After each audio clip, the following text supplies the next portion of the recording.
everybody, and welcome to Tokyo, Japan. I'm Stephen Quadros, and my broadcast partner, Bas Rutten, and I are shopping for souvenirs. We're here at the Tokyo Dome, the home of the Yomiuri Giants.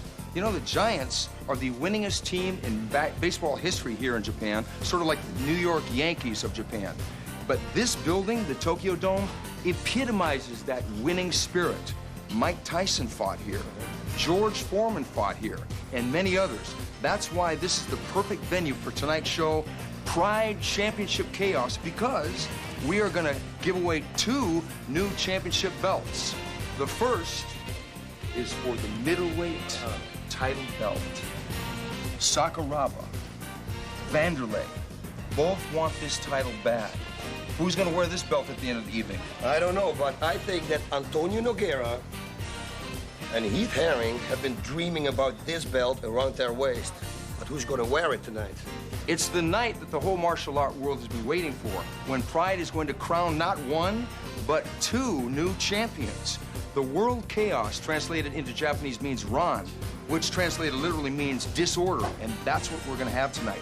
Total disorder, where the top stars in the sport will put their reputations and careers on the line. Can Sakuraba stand up to the strength of Wanderlei? Can Heath, who destroyed Mark Kerr, beat down Antônio Nogueira? Now, let me tell you, Stephen, you want to talk about chaos. The whole country of Japan is in an uproar about these fights. I mean, you know, martial arts is very big here, and the newspapers will fill with stories about this event. And feel it, you can feel the energy of the people here. Everybody wants to see the fights tonight. Everybody is ready, and they're going to be not only the 2 special matches, the championship belts, there are also going to be 10, count them, 10 heavyweights on this card. So that means that whoever's going to win this fight, there's going to be a line of tough guys ready to take them on. You know, boss, in America, we're always interested in champions. We want to know who's #1. Shiban. Yes, and tonight, we're going to find that out 2 times, because we got Sakuraba facing Wanderlei, but you know, Sakuraba is the hero here. He's the Zen master, but Wanderlei is the monster of the weight division. Then we got Heath, and he's gonna really try and beat down Antônio Nogueira. That is gonna be a tough fight. Also on our card, we have a list of fighters that's gonna blow you away, including the return of Enzo Gracie, Quentin Rampage Jackson, Igor Vovchanchyn faces the very tough Mario Sperry, and in our double main event, Heath, Texas Crazy Horse Herring versus Antônio Rodrigo Minotauro Nogueira, and Kazushi Sakuraba versus the Axe Murderer, Wanderlei Silva. Well, that's our card, boss. I think we got to check out. Let's go check out. Sumimasen. Yeah. Check out, please. Konnichiwa. 20,000 yen.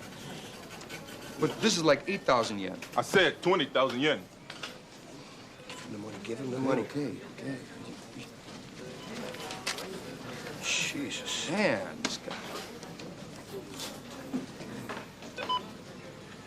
Isn't that Quentin Jackson? I think so.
Pray for peace. Pray for life.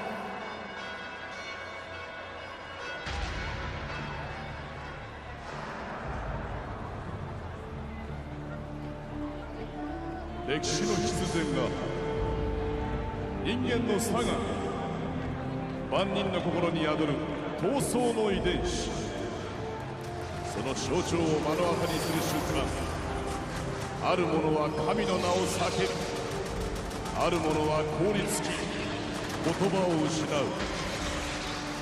時代は今一つの現実を我々の前に突きつけている。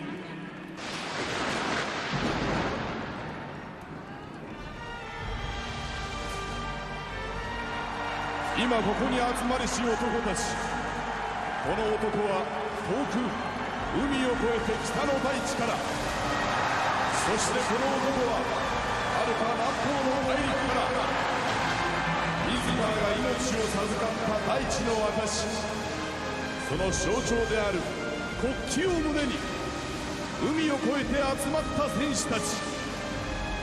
例えば彼らは武器を手にしない、最も過酷なルールの中で戦うことを許された世界。Fly! And now, the athletes present their nation's flag!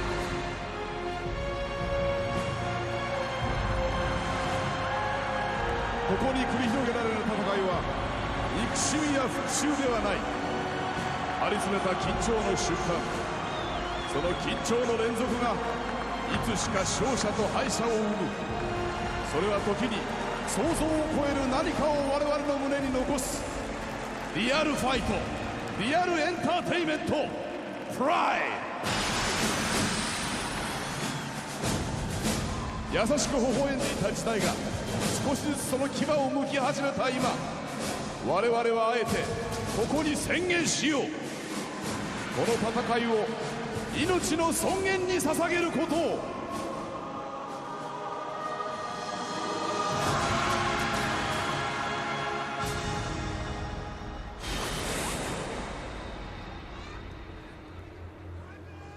Now, with dignity and mutual respect, Pride 17 in Tokyo Dome! Okay, I am here with Boss Root and I am Stephen Quadros. I'm the fight professor. Boss, we are at the Tokyo Dome. Pride Fighting Championships. Championship chaos. Number 17, sold out. Look at the people all around. It's unbelievable. Beautiful. The Pride Fighting Championships have come a long way. Some fireworks there. We got some fireworks going on now.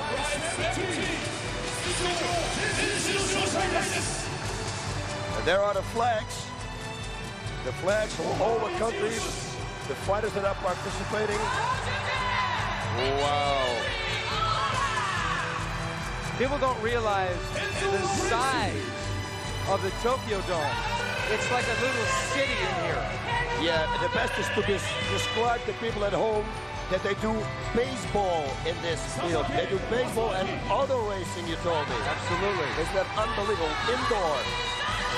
And here is the Japanese superstar, Satake, charging in. And there he is, Heath, the crazy Texas horse, Herring.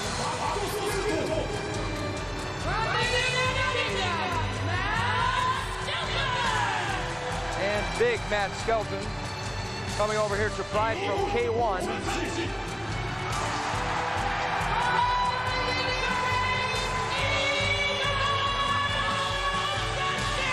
The crowd loves Igor Vovchanchyn here.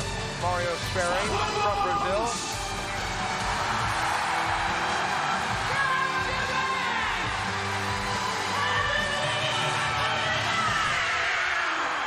Kazushi Sakuraba with quite an emotional look in his eyes, Bob.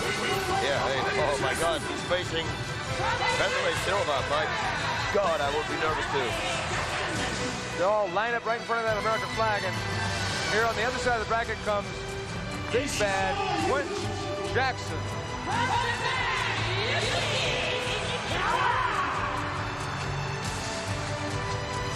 Yuki Ishikawa. He's going to be fighting Quentin Jackson tonight.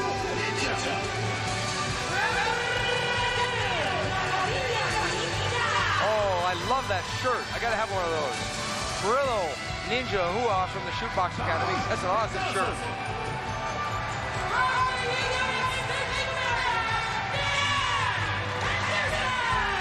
Dan Henderson, one of the roughest.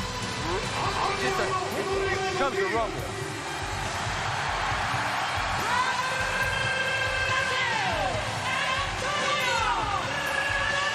Antônio Nogueira, super good from the bottom on the guard.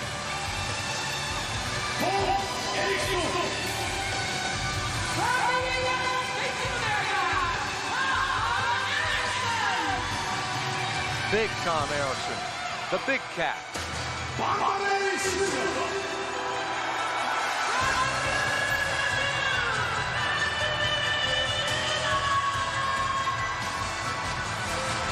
Popular pro wrestler here in Japan, And he's going to need it.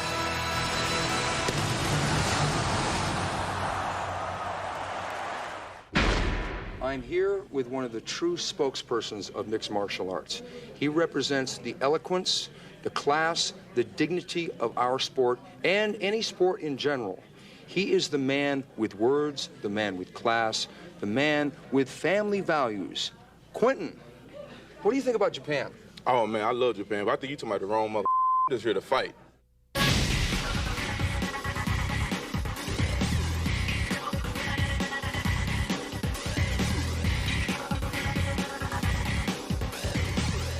Okay, what do you think about the Japanese fans? Do they treat you right? Oh, man, they treat me so good. I get presents. One dude made my T-shirt.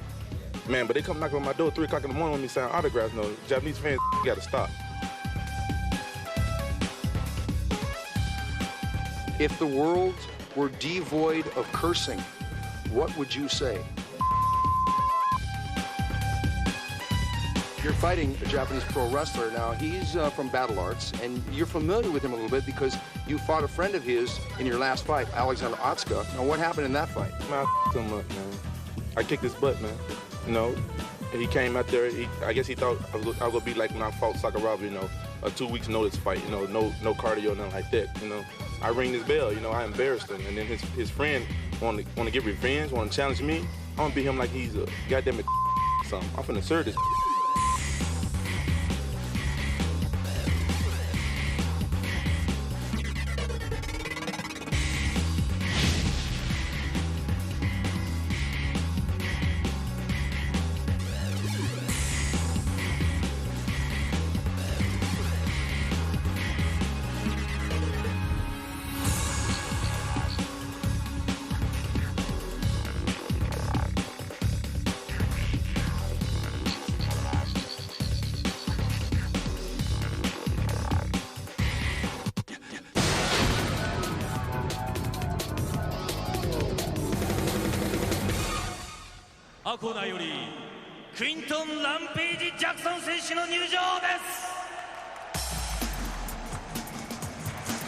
Now, this fight, I would be willing to bet money will not be boring.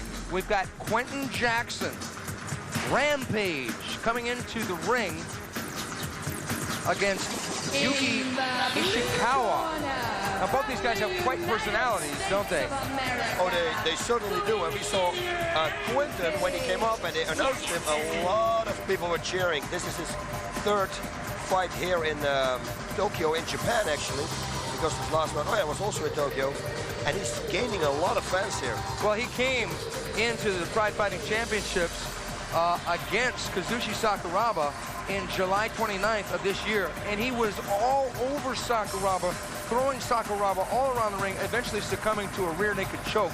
But everyone thought, who is this guy? This guy was completely wild, came in with the chain around his neck. He talks a lot of trash. He's really animated. He's very animated. I like him a lot. Like you said, you know, he's got a great personality. Everything is exciting about him, his fighting style. We saw him in the preview how he was throwing Otsuka down. He is a very powerful individual on his way to the top. He's training out, he's howling. Look at him, he's howling like a wild dog. And there we got the chain. He's got that chain. Before he fought Sakuraba, he said he was going to go into the ring with the chain because Sakuraba had tapped out all these Gracies. I don't think he's going to use that tonight. But an opponent looks at this guy. What is an opponent thinking? He's looking at this guy coming in the ring howling like a wolf. I mean, that's got to shake you out of your game plan just a little bit. It has to be. And his last win over Otsuka was very good. Uh-oh, now he's giving the dirty look to the camera. Come on, Quinton. And he's followed by his corner man on the left, Dave Inoki Roberts. Yeah, he calls him Inoki because he's got a big chin. And like we can see, and he's got the nickname, actually Quinton gave him that nickname. Quinton loves the whole game. And he says of this fight is going to be tough for the other guy. Yeah, he's going to come out here and box. He's training a lot of boxing. He really wants to improve. He was training with the UFC champion, Tito Ortiz. In the middleweight, yeah, Tito Ortiz. I mean, light heavyweight champion, Tito Ortiz. Quinton told me, and I asked him this question because he's a quote a minute. He told me, and I asked him, if he couldn't curse, he wouldn't talk. Yeah, that's true. You asked him, what would the world be if you couldn't curse? Yeah. Now, Tito, according to Quinton, went easy on him during training. And Quinton said, the ghetto goes wherever I go.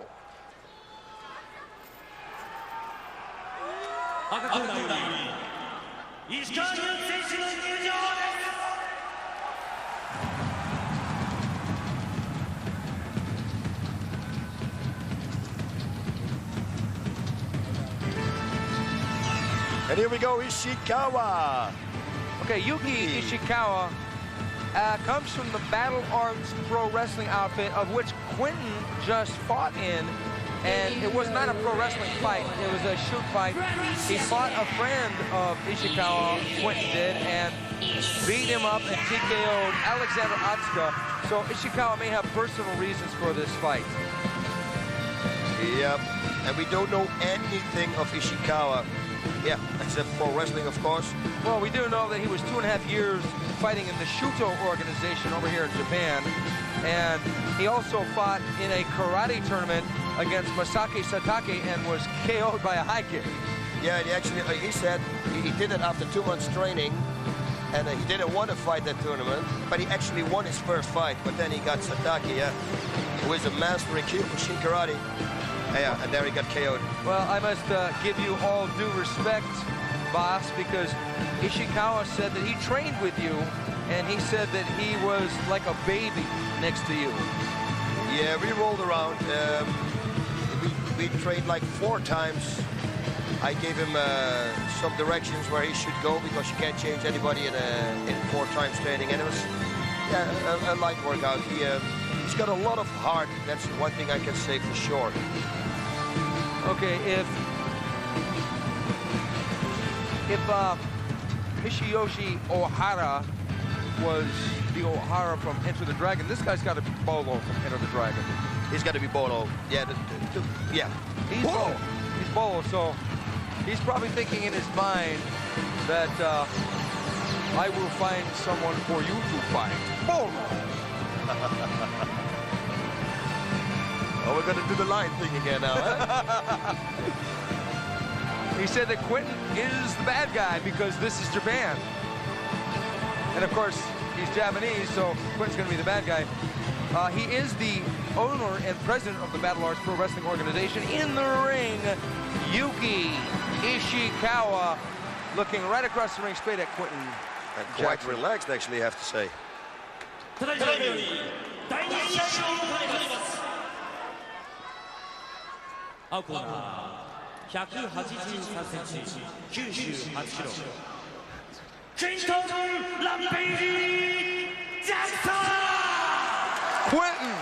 Rampage Jackson. I think he got a little edge there. We can't see it on camera, thank God. But he did the Michael Jackson move quite a few times here. Or was that the Madonna move? Madonna does it too. Okay, Yuki Ishikawa, he looks like he wants straight at Quentin Jackson, but I think this is going to be, he's going to want a detour rather than going straight at Quentin, because Quentin is all about rage, he's all about rampage, and he's kind of a one-man wrecking crew. Man, and for sure we're going to see some slams. Quentin loves that body slam. He's going to try and pick up Ishikawa and slam him to the mat. Ishikawa actually they're right around the same weight. Ishikawa looks happy to take this fight. Oh, this is going to be a good one. This is going to be a good one. Jackson versus Ishikawa. Ishikawa with the right hand. Ishikawa getting rocked. Ishikawa getting rocked again. Jackson with the right hand. Jackson pounding away here. Jackson with the uppercut. Ishikawa took those shots. Jackson going for the body slam. Wow. Like you said, it you called it. Oh, an exciting fight. We knew this was going to be exciting. We didn't know it was going to be this exciting. Quentin came out throwing bombs. Ishikawa fired back. Not too good of an idea. Jackson rocked him, but Ishikawa didn't get knocked out, didn't even get dazed. Ishikawa stacking back up, going up. Quentin should throw that knee. Oh, he's going to do a pile driver? No way. Please. Oh, yeah, he will do it. He's got a leg. Quentin trying for a pile driver. This is hilarious. Quentin tries everything he can. Knee to the head. Quentin should just throw the knee here. It's like I said before, I train, he's got a lot of heart. You saw taking these shots, he's got a lot of heart. Every time he was real tired, Ishikawa, he kept going, so. Oh, big knee there by Jackson! Big knee by Jackson! It looks like, wait, what's wrong? The top of the head. I think it was the top of the head. Top of the head? Yep, top of the head. I guess, that's not allowed. Yes, it is. It's not. It's not allowed. Okay, yeah, he got him behind the head, evidently. Ishikawa must have tucked his head forward. Jackson was throwing it at the top of the head, which is legal, but he got him in the back of the head, so the referee restarted, gave Quentin a slight warning, and now Quentin has his back. Yeah, but Ishikawa got his hand strapped, so he can't do anything with it. Oh, that he can do. And that's a very smart thing to do, knees to the body. Quentin is just putting a beating on Ishikawa at the moment, and Ishikawa standing back up. He doesn't want to trade with Quentin. Oh, and he's going to get thrown again. Quentin should go low, grab the leg. Whoa. Quentin might want to underhook. Oh, beautiful left hand! He's knocked out Ishikawa. Quentin Jackson coming out rumbling in the first round. Ishikawa leaving it all on the mat, but Quentin getting the victory, knocking out Yuki Ishikawa. Yep, excitement. His third fight, although he lost his first one, it was exciting too, and here we go again. What was the time? Okay, it was 1 minute 52 seconds. Quentin Jackson winning with a huge left hand and leaving Ishikawa helpless on the mat. The referee coming in to his mercy. What a tremendous fight. It took two guys. It took Ishikawa to come out there and want to fight with Quentin. He could have come out there and held on to him, but he didn't. Oh no, he went for it. Came right in with the right straight. That was exactly what I taught him. But Quentin working a lot on boxing, doing real good, took a few slams. Okay, here we go. We can probably show the whole fight here. Jackson eating the left hand. Jackson throwing that right hand. Jackson banging away with the punches, throwing that uppercut with the knees. Jackson with a beautiful uppercut there. Ishikawa really not having the tools to ward off the attack. Jackson with the slam there into the side mount. And Jackson hurting him again with a beautiful right hand and doubling up on those uppercuts. That's a rerun again. Oh, here we go. Yeah, he's going to go same slam. Yep, they're looping it. They're looping the fight now. The knees to the body was also very... This looks like this might be the end of the fight. Jackson with the knee to the body, right hand, and left hook right on the chin. It was a right-left combination, and it looked like Ishikawa made a signal to the referee he'd had enough.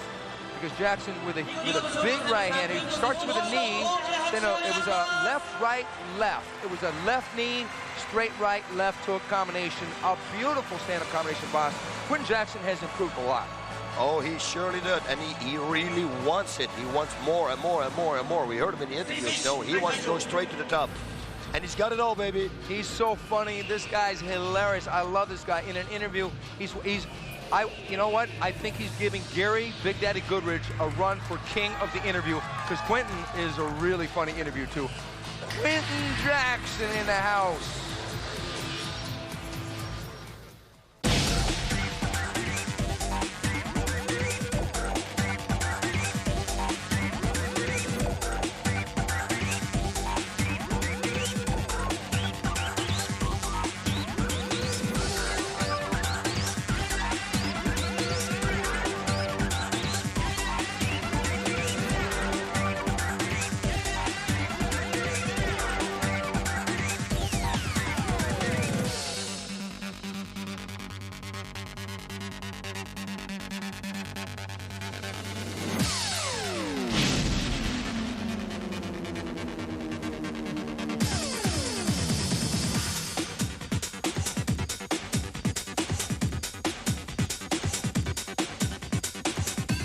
If you beat him, what do you mean? Yeah. When you beat him, what do you want to do next? I don't know. I think I've been wanting to fight Sakuraba for a long time. He'd be a really good one for me to beat as well. He's considered one of the top guys in the world, especially the top Japanese guy. So I think I would like to fight him sometime in the near future. Dan, let me ask you something. You're a very soft-spoken guy, mild-mannered guy, actually. What would really make you angry? What could a fighter do that could really make you angry? I don't know. Probably just not respect the rules, you know, and not show proper sportsmanship. That's one of my biggest pet peeves. So I like the respectful fighters the most.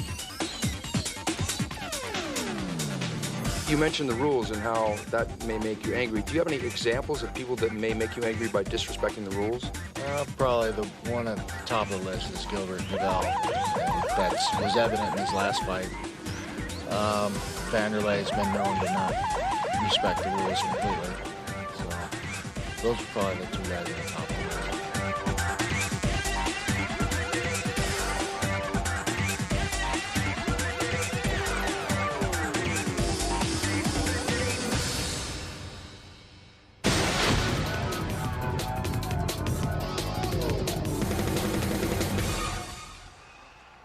ただいまより第3試合を行います。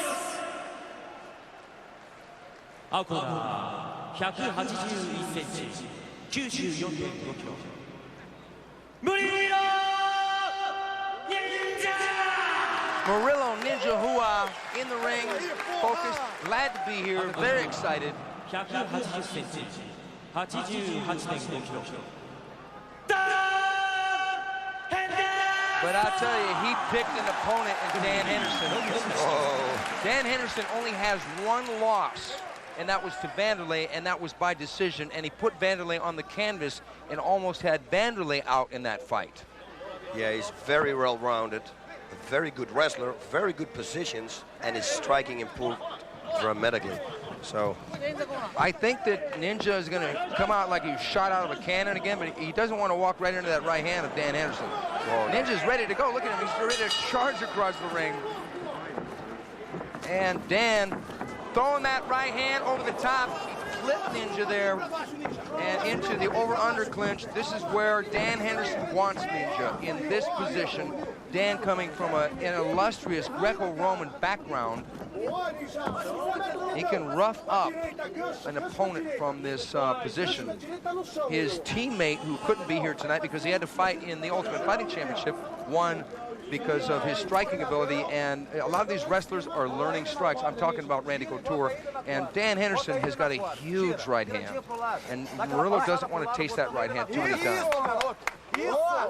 yeah, Murillo's doing good now in protecting himself from the takedown, but I think sooner or later Dan is going to get the takedown in this position. Upper body, Greco.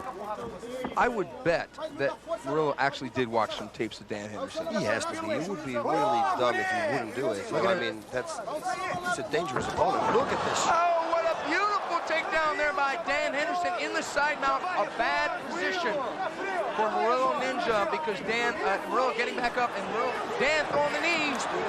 Oh, Dan pulling guard into a guillotine choke. But let's go. He's only got half of it. Now he had the arm in between. He had to let it go, which it was a very smart thing to do. Otherwise, he would have ended up in his guard. And Whoa! Murillo getting Dan down. Dan on the bottom now. Murillo driving for the takedown. That's something we haven't seen a lot. Dan on the bottom. Yeah, we don't see Dan Henderson get taken down too much. But he took some chances. He jumped into the guard while Murillo was standing, and he only had half the guillotine. As you said, boss, he had one arm in, and Dan elbowing to the hip there. Dan still got that arm loosely tied around Murillo's neck, but it's not going to be a factor. Murillo is one of the shootbox guys that's very good on the ground. He's submitted a number of opponents with rear naked choke and with armbar as well. All right, now, so let's see what's going to happen now. Yeah, first of all, he has to peel the hand off of Henderson, Henderson's left arm. And he can do it quite easy from here, from this position. And he should try to escape that half guard. Because right now, even though Henderson doesn't have. Okay, there we go. Exactly. Side mount. Oh, look at that! If the ropes weren't there, it's a big if, though. It's a big if. Yep. Oh, now he's out. Ah, but still. It would be good if they restart in the center of the ring. No, but it will probably be good now too. Yeah, Dan's feet are getting caught up there in the rope. Oh, thank you, ref. He's hearing me. I got you. Okay, good. They're going to restart the fighters on the ground. And it's good because I think the referee saw that Dan was going for the turn, and then, yeah, he got stopped by the ropes. So it's a fair play. I think it's good. Fair call. And Ninja going right back into the half guard of Dan Henderson.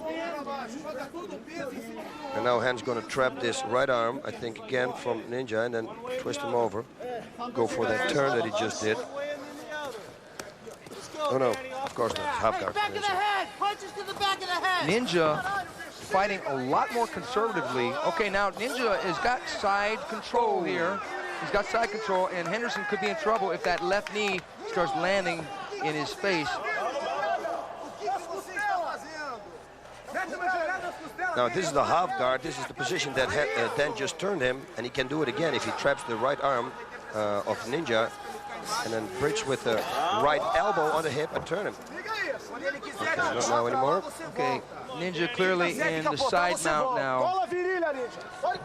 Dan Henderson on the bottom.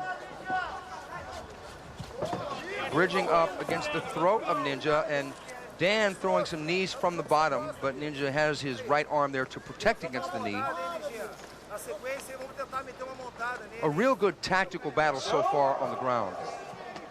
I expect one or the other of the guys are going to explode into a move here. Dan's probably going to try and reverse this position. Neither guy has really caught the other guy with a clean shot so far.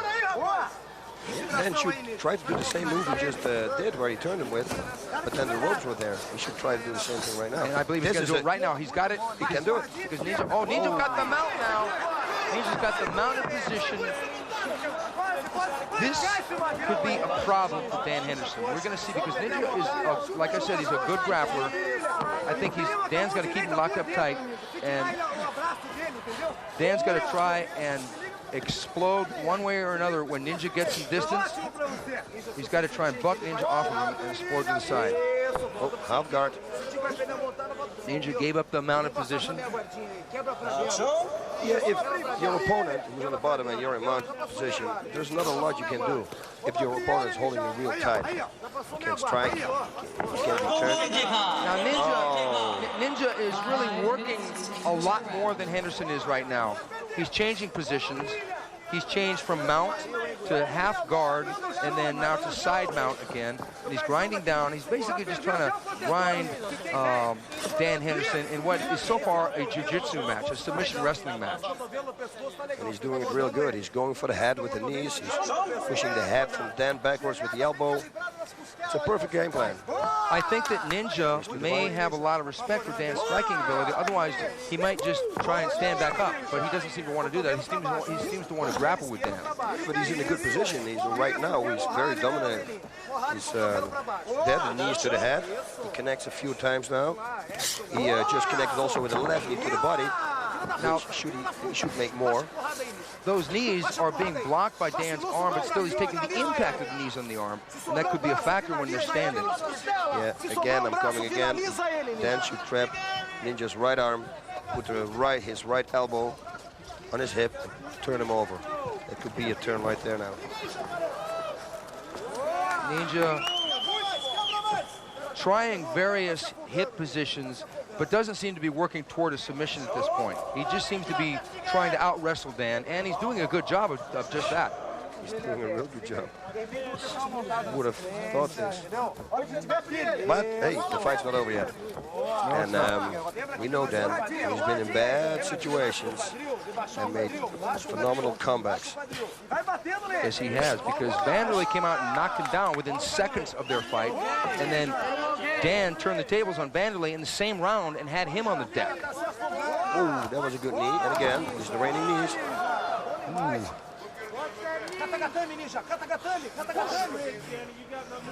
Dan Henderson at 30 years of age. Actually, Dan is 31 years old. He's 10 years older than Ninja, but Dan is one of the best conditioned athletes in the sport, so I don't think that stamina is going to be a factor. No, but last time we saw Murilo Ninja also against Matsui, and it looked like he didn't slow down either. He went full power all the time, straight arm bar. Oh, no. He's doing a good job with the knees to the head, but I think for him to be effective, he should throw some right knees to the body too. I agree. He's got to remain flat and then throw the right knee to the body. And just a different tactic. He seems to be primarily concerned with striking with that left knee.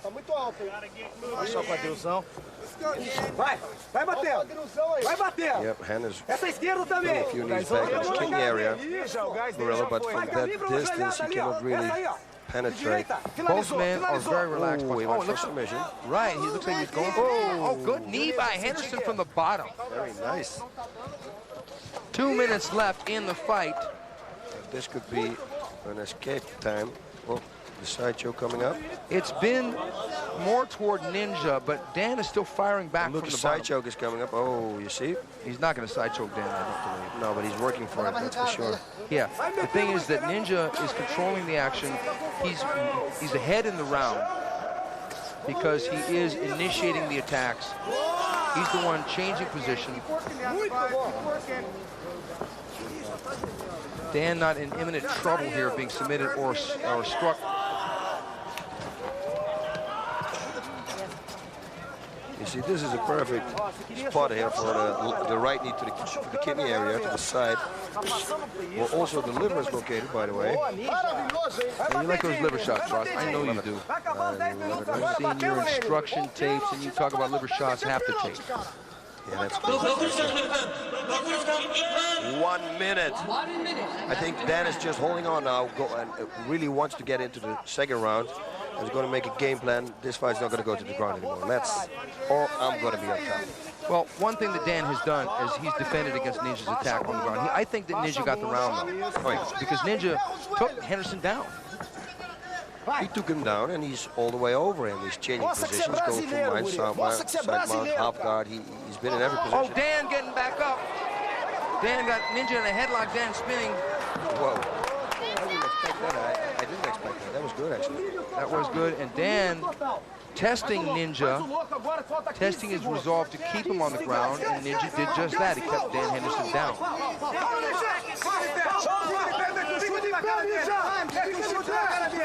We've got mere seconds left in this, the first round of this highly anticipated duel. Oh!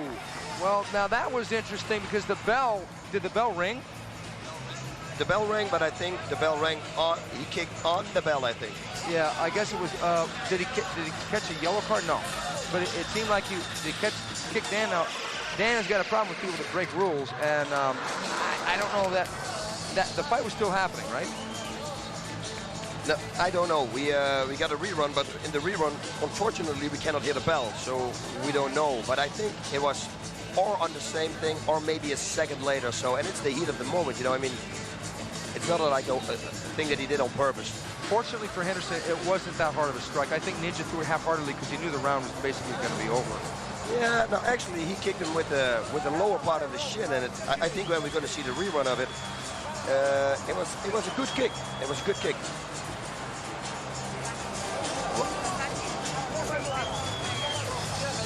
Okay, here's the replay, and Dan reversing Ninja's takedown attempt and getting side mount early on, but Ninja popping back up and getting standing and taking a couple of knees. Dan Henderson jumping into guard, but he had the arm in. Ninja's left arm was under Dan Henderson's right armpit, so the guillotine, so it wouldn't have been a submission from that position. So Dan did give up, but he got his legs in bad position, and Ninja tripped him down, got the takedown into Dan's guard right here. Yeah, and Dan shouldn't have gotten for the guillotine. Now that was a good knee there, coming straight down. Ninja's throwing knees from the side down, which was very interesting. Usually guys on the ground, see that? He's doing a side knee. Wow. That's very, very technical. It looked like a tie knee, but then from the laying position. Exactly. I guess we're not going to get a recap of that last kick, huh? Right, but it doesn't seem to be a factor because Dan looks fresh. Yeah. I don't think Dan was hurt that much, if at all, by that kick. But round two coming up, I'm thinking these guys are going to stand up for a little while in this round. Oh, and Ninja's going to come out again. He really wants to go. Dan throwing the right hand, and Ninja firing back. Now they're Greco'd up here, over, under. Now Dan, that was beautiful, that was beautiful. Dan went for a high knee, Ninja scooped under that leg and took him down. Good reflexes. Absolutely. You cannot do that, evidently, to a Muay Thai guy from the Shootbox Academy. Can't go with that high knee. Yeah, it appears so. Now Dan, back on the bottom, really probably was better off standing up with Ninja. Took a huge chance, got taken down as a result. Ninja got the takedown, and the judges look at that and give it a nod because that does count toward the scoring. Yeah, now we got going around, thinking what is the next move, what I'm going to do. Henderson bridging straight up under Ninja's neck. Ninja turning his head. So now would be a good point for Dan to the knee with the left. Like high on the chest here, underneath the armpit. Could be. Oh, he's coming up with the knees again. There we go. And now actually he's raining it to the body. So he learned from it. The referee going to restart the fighters back toward the center of the ring. Ninja clearly in control on the ground in the side mount, but Henderson's still dangerous. Henderson has got to watch out for the knees from the side mount, but I think he's got a pretty decent defense on that. Henderson has vastly improved mixed martial art player since he's been in the Pride Fighting Championships. He lost his first Pride fight to Wanderlei via decision, but then came back and was the first man to ever knock out Gracie. Oh, look almost at this. a leg lock. He's going for a leg lock. He's going for a toe hold, it looked like. Whoa, that was he ate a good knee there. But at least we have action on the ground. Oh no, we can't say anything. This fight is an action-packed fight. Oh, absolutely. Absolutely. But as I was saying, Dan is the first man to ever stop one of the Gracies. He knocked out Renzo Gracie. And he also was the first man to ever stop Akira Shoji, and he knocked him out. So Dan Henderson made the adjustments from Rings rules and from other organizations into fighting in the Pride Fighting Championships. And he's doing well, but Ninja is jumping away with his right elbows to the midsection of Dan Henderson. He gave him a lot. He gave like 10, 15 of them. And he's doing this again now. But he knows if he brings his head up too high, he's going to get kneed in the head. Because that's where Dan is waiting for. Yeah, Dan's got a clear shot, it seems, with that left knee. But Ninja in control again. There's Jose Pele Landi in Ninja's corner. Pele is Ninja's teacher. And Pele is a legend in Brazil, in Vale Tudo, and he fought here in Pride as well.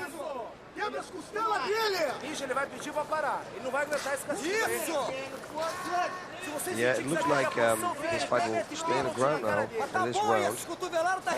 Let's see what round number 3 is going to have in petto for us.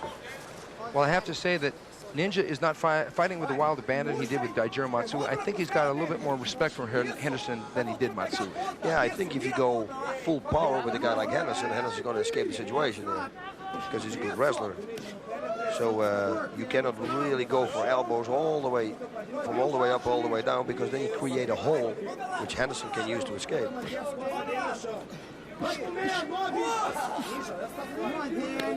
Knee to the head. You see, Henderson is just waiting. Henderson trying to, oh, Henderson almost eating a roundhouse kick, a soccer kick. 1 minute left in the round. Now Ninja teeing up there with that knee, and now Ninja gonna go up and try and soccer kick him. Dan getting back up. Now we're gonna see some action. He shouldn't go for the guillotine, because then he can, oh, now he's gonna be on top. No, Ninja's got a good takedown. Yeah, but Dan's got a good position. Look at that sprawl, boss. And Dan standing back up. Now they're back up. Wow, at the end of the run, look at Dan it. getting the underhook takedown there, under the leg and down. It wasn't a body slam like 30 Ninja. seconds left. He should hurry up if he wants to do something. Dan's got to really get busy. Dan should start throwing the knees here. Throw the knee. Right there, there's one. But Ninja gets back up. Strong. Ninja is very strong. A lot of energy standing back up. Dan gives up another takedown. Ninja with a good trip there. Dan in full, actually half butterfly guard and full guard now. Wow. Whoa. Some interesting action there in round 2. Ninja in control for most of the round, but then Henderson getting busy and standing back up, and Ninja got another takedown. I would have to say that Ninja is in control of this fight. Yeah, he is. He definitely is. We got round number 3 coming up. If Dan wants to win this fight, he's got to hurt Ninja. Yeah, he's got to hurt him. He's got to minimal KO him, or be like total dominating in the last round. Here it is, that scooping underhook and flip down by Ninja. Wow. That was a beautiful move. Dan took a chance with a high knee here, and it was right under it missed the head, and Ninja just clipped the leg and took him down. Beautiful. Beautiful takedown. Yeah, man. These are people with good reflexes. You see, nowadays it evolves so much. The fighters are so good. It's crazy. And a guy like this is 21 years old. With this kind of skill, he can only go up from here. Yeah, listen, I started at 29 with my submissions. So this guy got 7 years ahead. Yeah, but you did pretty damn good, actually. I did. But I was, yeah, a striker originally. And don't forget, folks, on January 5th, the Pride Fighting Championship returns to pay-per-view with Cold Fury 2, and there are big rumors about Ken Shamrock. We'll talk a little bit more about that later. It's not for sure, but we're hearing rumblings about Ken Shamrock, and we're hearing rumblings about other people, but we'll get into that later too. January 5th, Pride Fighting Championship Cold Fury 2. But tonight, we're already seeing some great fights, including Ninja pictured there against Dan Henderson. Pride Fighting Championships, Championship Chaos coming at you from Tokyo Dome. Stephen Quadros with Boss Rutan. Here we go, round 3. Ninja versus Dan Henderson. They touch gloves. Are we going to see a stand-up war in this round? There's the right hand by Henderson. Ninja got the underhook. Oh no, Henderson's got the underhook. Henderson seems to be getting tired here. If Henderson gives up another takedown, then I know that fatigue is starting to set in. Nice turn there. Ooh, in the groin. That was a knee in the groin. Oh, another knee in the groin. I think we're going to have a little stop here. We got a yellow card.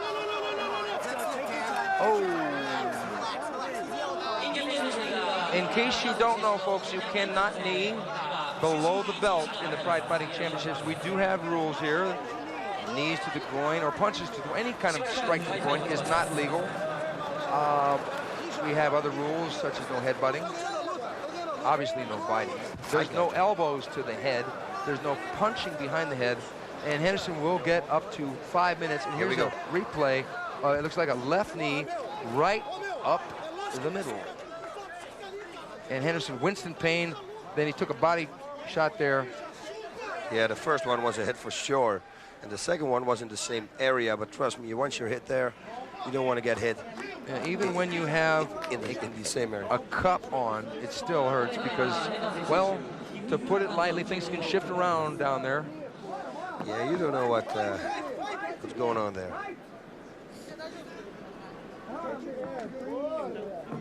So we do have a little bit of a slowdown. But what is that with that new magazine that you're coming out with? What is that? Oh, my new magazine? Yeah. Well, starting February 2000, there will be a new magazine, new fight magazine in the United States called Black Belt Presents Fight Sport with Steven Quadros, and it's going to cover all the great fighting events, including the Pride Fighting Championships. And I am the editor, and it's going to be a lot of fun. I very much look forward to seeing that magazine. It will be kind of Maxim style. It'll be up in the newsstands next to all the great magazines. I heard you got like a ring belt competition going on also, or something like that? Yeah, they're competing to be in the magazine. Oh, yeah? Wow. And what do they have to do for that? Well, that's a good question. Dan Henderson is ready to come back into the fight. And Ninja's corner is telling Ninja to kick. Notice how quickly that referee gave that yellow card to protect the safety of the fighters. In Pride, that is what's most important, is the safety of the fighters. Now they're in that clinch again. Dan Henderson getting a good judo hip turn takedown there. But I really don't think he wants to stay down with Ninja. He's on top finally. He's in the side mount. Ninja's already pushing his arm under. He's going to escape. There he goes. What a great escape. Going for a single there. Ninja is then kneeing. Not much on that knee. Another knee by Henderson. Now, are they going to trade punches? Will we see punches here, folks? Let's go. Let's let it hang out, Danny. Come on, Danny. Yeah, Dan's got to work. He's got to work, because otherwise he's not going to win the fight. No, he's got to hurt Ninja. He's got to really knock Ninja around and probably finish Ninja. He's got to finish Ninja to get the victory because Ninja seems to be ahead. Dan Henderson with a gorgeous takedown. Another hip throw. It's judo is so hard when you're bare-chested, boss. Sweat is a factor. Oh, look at this. He's to the head again. But Ninja. Henderson with the uppercut. Ninja's mouthpiece is out. Another uppercut by Henderson. They're trading here. With a big punch. Henderson getting Ninja in trouble. Henderson's got a big right hand. Big right hand by Henderson. Henderson's got Ninja in trouble. Exactly what we said he needs. The crowd's really into this. Ninja needs to take Henderson down. Big knee coming up. No. Oh, he faked it. What a flurry by Dan Henderson. Henderson taking complete control with that big right hand and also a left hook. He's got to keep working. If he wants to win this fight, he's got to keep working. Push him away and keep going. He's not going to win a fight like this now. He's got to finish him. He's got to finish Ninja. This is going to be a tough call now for the referee, or for the judges. Although Ninja does have the first 2 rounds, but Ninja seems to be rocked here. He spit his mouthpiece out after one of those punches. Henderson should back up, start punching, and start unload. Just unload everything he's got. Dan Henderson exploding as we knew he would. Yep. Dan Henderson is dangerous. Okay, now this is not going to be good for Ninja. This is not going to be good for Ninja at all. Yeah, because Dan Henderson can knock him out right here. Oh, actually, it was Dan Henderson's mouthpiece. Right, it was Dan Henderson's mouthpiece. Ninja with a high kick, but it was a lazy high kick. Dan with a crushing right hand there. Ninja is in trouble here. Dan going for another judo takedown, but Dan's getting a little winded here. Dan needs to sneak that uppercut in, up against the rope, and a double leg takedown, but Dan on top.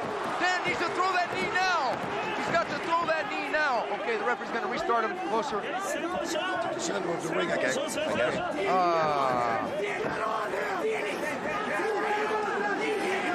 What a tremendous round this has turned out to be. actually is quite unbelievable because we thought the fighter was out, but the fighter was still burning. Actually, he was still spinning. Okay, Henderson's got to throw the knee. Throw the knee now. Throw the knee. Ninja going to get another double leg. Uh-oh, he's got him.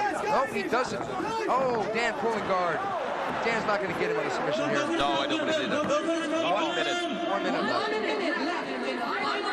I don't think we're going to see a change. I think they're going to be in this position probably for the next 60 seconds. Was it enough? I don't think so. I don't think that flurry by Henderson was enough. Yeah, but in the rules meeting, the referee said the scoring is not by the rounds, it's about the whole fight. So, and last time we saw with Guy Metzger, you know, when he didn't do good in the last round, he lost the fight actually. So, we don't know how they score. Well, here we have another Brazilian against American, another wrestler against a Muay Thai guy. Well, actually, they say Muay Thai, but Ninja obviously is a little bit more than Muay Thai. He's a really good grappler. He's a really good wrestler. He's a good submission guy. Yeah, he's got the whole package. Look at his elbows. They said that Dan Henderson was a complete fighter, but he fought another complete fighter in Rilla Ninja Hua. I would have to say that Ninja survived the onslaught in that round, and is probably going to win this decision. Yeah, I think so too. I feel he wins the decision, but I have to say the comeback from Dan was amazing. Extraordinary. Extraordinary. His skills were extraordinary. There's that uppercut. There's that uppercut by Henderson. Henderson wailing away, and a lot of those punches didn't land clean except for the uppercut. That one did. That right hand of Dan's, he doesn't throw it straight. He curves it a little bit. Ninja really tough, defending well from the onslaught, rolling with the punches for the most part. Henderson only landed about 2 or 3 of those solid, but nonetheless, that's the tight little uppercut there. It's when Dan wings his punches like that he gives the other guy a little bit of a chance to duck out of the way. Wow, what an energy. Look at this. This is going like 300%. Wow. Cracking right hand. Dan must be thinking, wow, what's holding this guy up?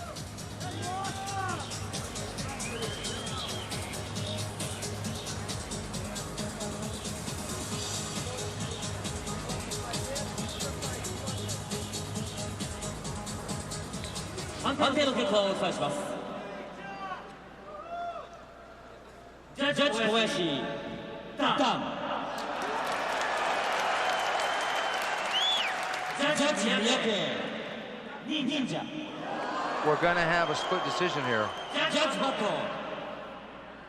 Dan Henderson pulled it out in the 3rd round. He pulled it out in the 3rd round. Henderson gets a split decision in a war over Rilla Ninja Hua. And then they go to embrace. Ninja seems pretty disappointed in the decision. Yeah, you can say that again. But I guess, like I said before, the last time with Guy Metzger, it was exactly the same. Guy was dominating the first 2 rounds. And then his opponent had a great comeback in the 3rd round. That's why I said, you know, in the rules meeting that they said, Dan almost threw that t-shirt right in my face here. Okay, there's the knee, and here's Dan with the uppercuts, grinding away. Dan, it was the boxing that did it here as he unloaded on Ninja, and evidently the judges thought that was enough. At least 2 of them did, because one of them ruled it for Ninja. I would like to see a rematch of this fight. Yeah, this fight was a great fight. Look at this. To Ninja's credit, he didn't fold under that attack. He didn't go down. He kept rolling with the punches. Henderson probably really learned from this fight, as I know Ninja did. His comeback was like that. It was tremendous. I mean, who could have expected that? What a comeback in round 3. Another great one in the books for Dan Hollywood Henderson.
Hightower, Sammy Schilt. You know what, actually, they're both coming out of karate, full contact karate, now I think about it. And they're very good at it, both of them. Look at Satake, man, he looks so happy to be in there. ただいまより第4試合を行います。青コーナー185センチ、102.5キロ。Satake!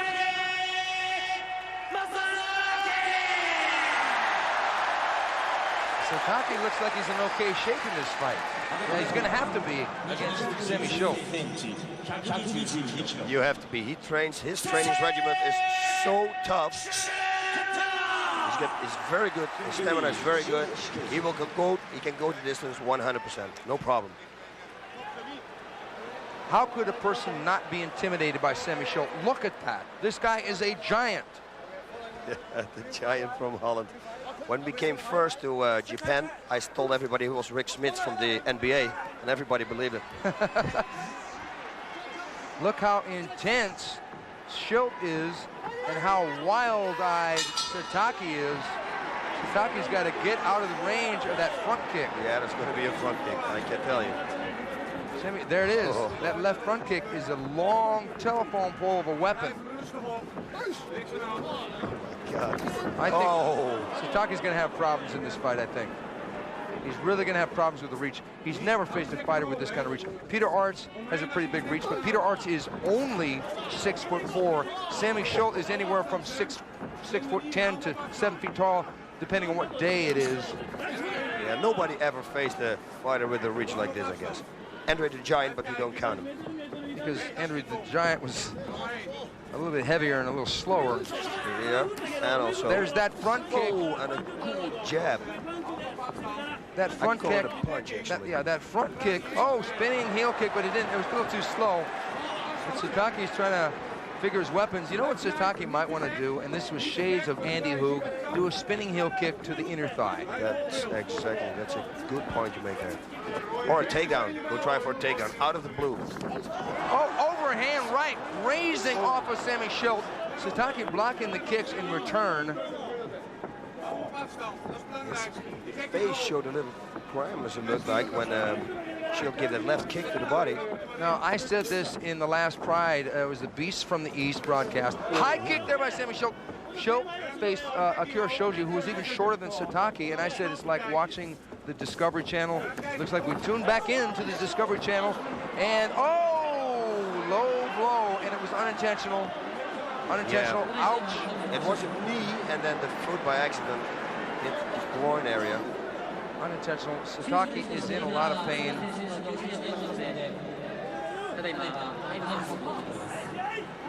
And he's smiling about it. I mean, this guy is a special guy. He really likes this fight.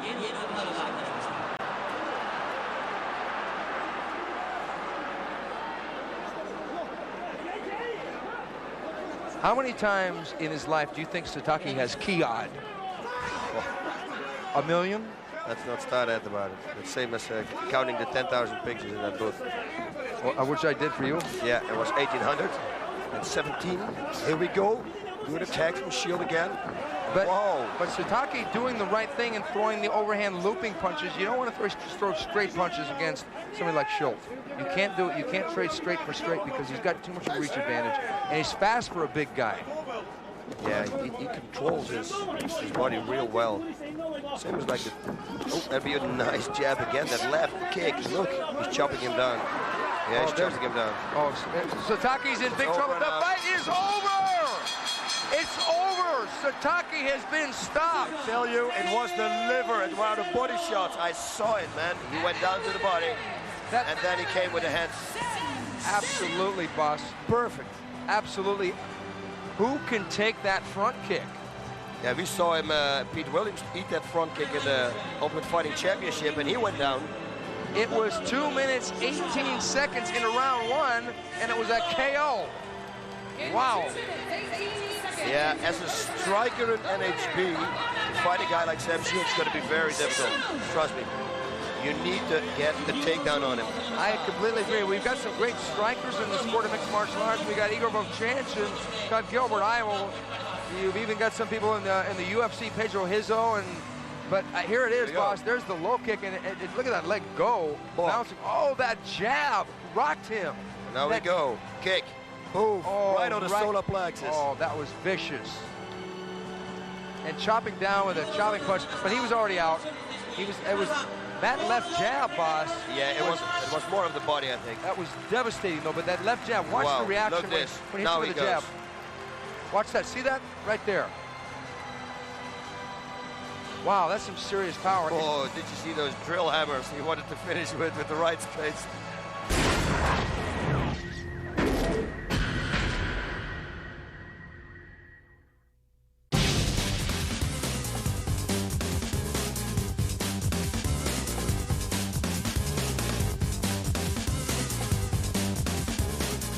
You look like you've gained a couple pounds. What's your new training? Yeah, I go to a beauty salon right by my house. So it's actually, I do a lot of strength training at Parisi School up in North Jersey. So it's been improving a lot. I gained like 10 pounds and I'm feeling great. Now, I understand that you're going to have a family affair in your corner. You're going to have your cousin, Hoist Gracie, is going to be cornering you. He's going to give me the pleasure. Yes, okay, now, the honor to have him there. Now, Hoist, what does it mean to you to corner your cousin, Henzo? I have nothing to teach him, man. He knows everything. He knows what he's doing. I'm just over there to serve him water.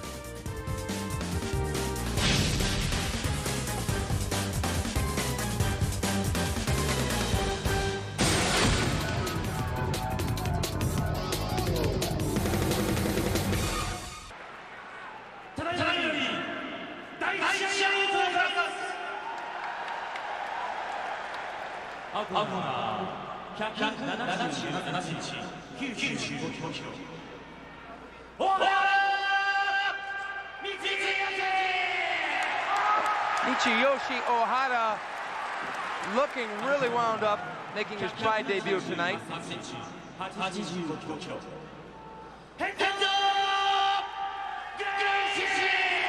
And Henzo Gracie coming in Pride. This will be his 6th time in Pride. And Henzo, boss, wouldn't you agree Henzo is like a reborn man? Yeah, he looked real good. Like you said, he gained like 10 pounds. He adapted his training a little bit, and he doesn't want to lose again. So he didn't want to make a prediction this time. I think we're going to see an explosive Henzo Gracie. I know nothing about Ohara, but Ohara looks to be pretty intense. I expect Ohara is going to shoot for that takedown right away. That's exactly my thought. He has to be. He looks a little uncoordinated on his feet, Ohara does. Yeah, Henzo also said that he worked on boxing skills, and as you can see, he's got his hands pretty good. He's leaning forward. Henzo coming in with a good left jab, and Ohara didn't seem to know what to do with that punch. He leaned back. I don't think it stunned him, but I think he's got to go low and give Henzo a shoot for a single or double leg takedown. Henzo coming and charging with the right hand, which missed. Left hook caught him a little bit. Ohara is not going for a takedown, which is very surprising. Because with that right hand, it's not going to work. No, Ohara doesn't seem to have very good stand-up skills at all. Left hook quite straight. I think we're going to get to see Henzo Gracie box tonight. A little bit of trivia here. Henzo Gracie has in his corner legendary UFC champion Hoist Gracie, his cousin. Yep. And that's a good person to have in your corner. Did you see what Henzo did? He faked a takedown, and then he came up with a right straight to the head. It didn't connect, but it worked. You can set him up again like that. I think Henzo should go for the left inside leg kick and just chop away and get the guy thinking, and then get the guy to drop his hands and then throw the right hand. Yeah, he doesn't even want to go to the ground, you know. I think he just wants to train his boxing skills right now, see where his boxing training has brought him, and he's doing actually real good. So far, Ohara has really done nothing in this fight except for move around and be a target for Henzo Gracie's boxing. Good body shot there by Henzo. It's the second one that I see him throw. He should mix it up. He should throw a body shot, right body shot, and a left hook to the head. It would be a good combination. Henzo coming off a loss to Dan Henderson by knockout, and that was back in March of this year. And he's coming out, he's probably shaking off the cobwebs, the ring rust, and I expect Gracie's going to explode any second with a punch combination. Okay, now we go for the takedown. Okay, now Henzo's got the double underhooks, and they're locked behind Ohara's back. Ohara up against, trying for a double crossface there. I expect, okay, Henzo is probably going to step back and pivot out and try and spin him to the ground. Yeah, he doesn't have his hands locked. Whoa, that was good. I was just going to say he should knee him to the head right here. Because if Ohara dips to the left, he's set up, he's primed for that right knee of Henzo Gracie. Now Ohara getting his own underhook there. Yeah, I see from this side, from ringside, I can see that Ohara is bleeding. Oh, now you can see it too.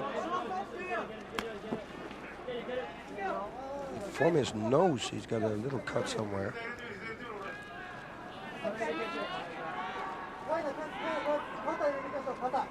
Okay, they're locked up against the ropes here. Not a lot of, now there's Royce Gracie, the famous Royce Gracie. Probably one of the true pioneers of the sport of mixed martial arts, Royce Gracie. And Henzo, now they're coming out. They're over under Greco clinched up, moving toward the center of the ring. Henzo coming back with a double right hand.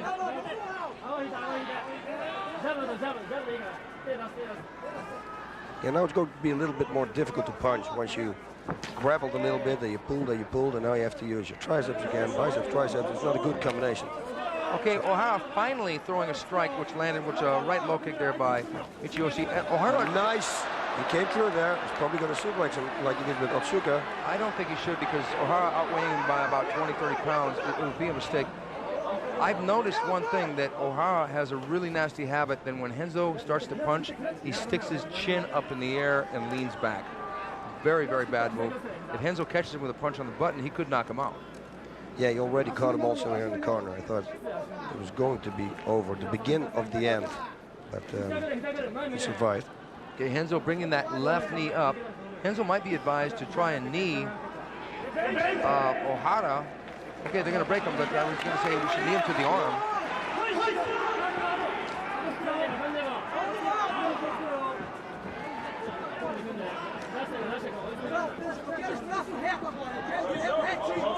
It seems to me that even though Henzo has picked up about 10 pounds in weight, boss, I think it's affected his speed a little bit. Yeah, I don't know. His punching combinations are coming through pretty good, you know. He's got a good jab. He should go for the body, what he did. Right straight to the body, left hook. Nice low kick right there. And a nice right straight again. Yeah, exactly like you said, Ohara is leaning backwards, which makes him an open target. His jaw actually makes him an open target. And that's not where you want to get hit. Now Henzo's going to trip him to the mat. Some of the Gracie fighters like to get that double underhook. They squeeze the lower back and push forward with the shoulder and trip the leg, and then they get a takedown that way. I think he should stay on his feet. He's doing really well. So do I. I think that if Henzo got his hands free, he should step back and just start throwing straight punches. That's it. Don't lock up. Push him away. He's in the corner. And Siri. That was a good knee. Nice, there you go. Now he should stay at this distance and just box. Just box. This guy seems willing to trade with him, but this guy, Henzo, needs to catch him when he's leaning back like that. Yeah, it's almost like his reach is too short. When he leans back like that on the ropes, Henzo should throw the straight right to the solar plexus. He should go to the body. When the guy leans back like that, he should hit him in the body. Body shot. He will come forward and then the left hook. If he starts to expect the body shot, throw the low kick. If he leans back, he's planted on both feet.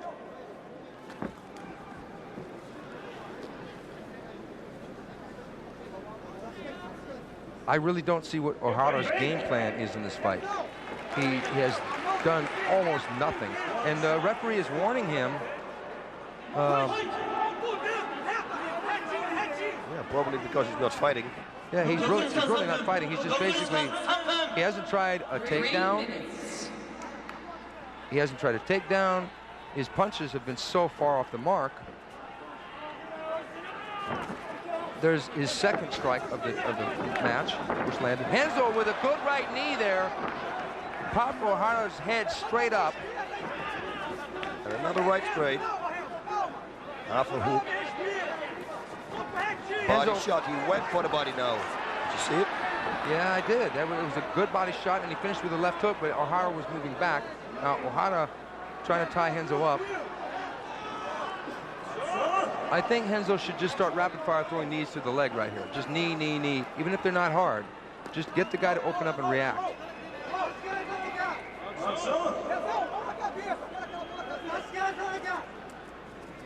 Henzo Gracie has been training with the Olympic bobsled team, and that's the reason why he gained the 10 pounds. He didn't gain the 10 pounds by lifting weights. And his academy is located 35 blocks from ground zero in New York, where the horrible catastrophe happened of the Twin Towers being bombed by the jetliners in September. So he was right there in the action, almost. Now, we got to restart. Henzo with a front push kick there. And the mouthpiece flew out of the mouth. I really get the feeling that Ohara, his heart is not really in this fight.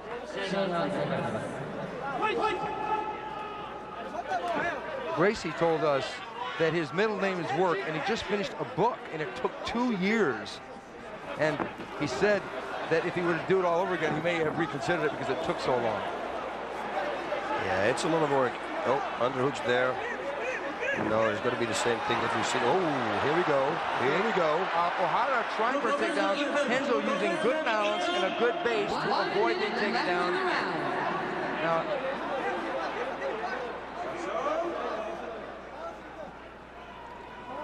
even though Henzo is 1 year older than Ohara, Ohara seems the older of the two by his moving. Yeah, what can I say? Maybe he's got a beard. Makes him look a bit older, maybe. I don't know. Maybe. But it's true what you say. Henzo's a younger-looking guy. More fresh-looking also. That's probably also a reason. It looks like he's not going to finish it in this round. But we see actually Ohara going now for a takedown, or trying to do something.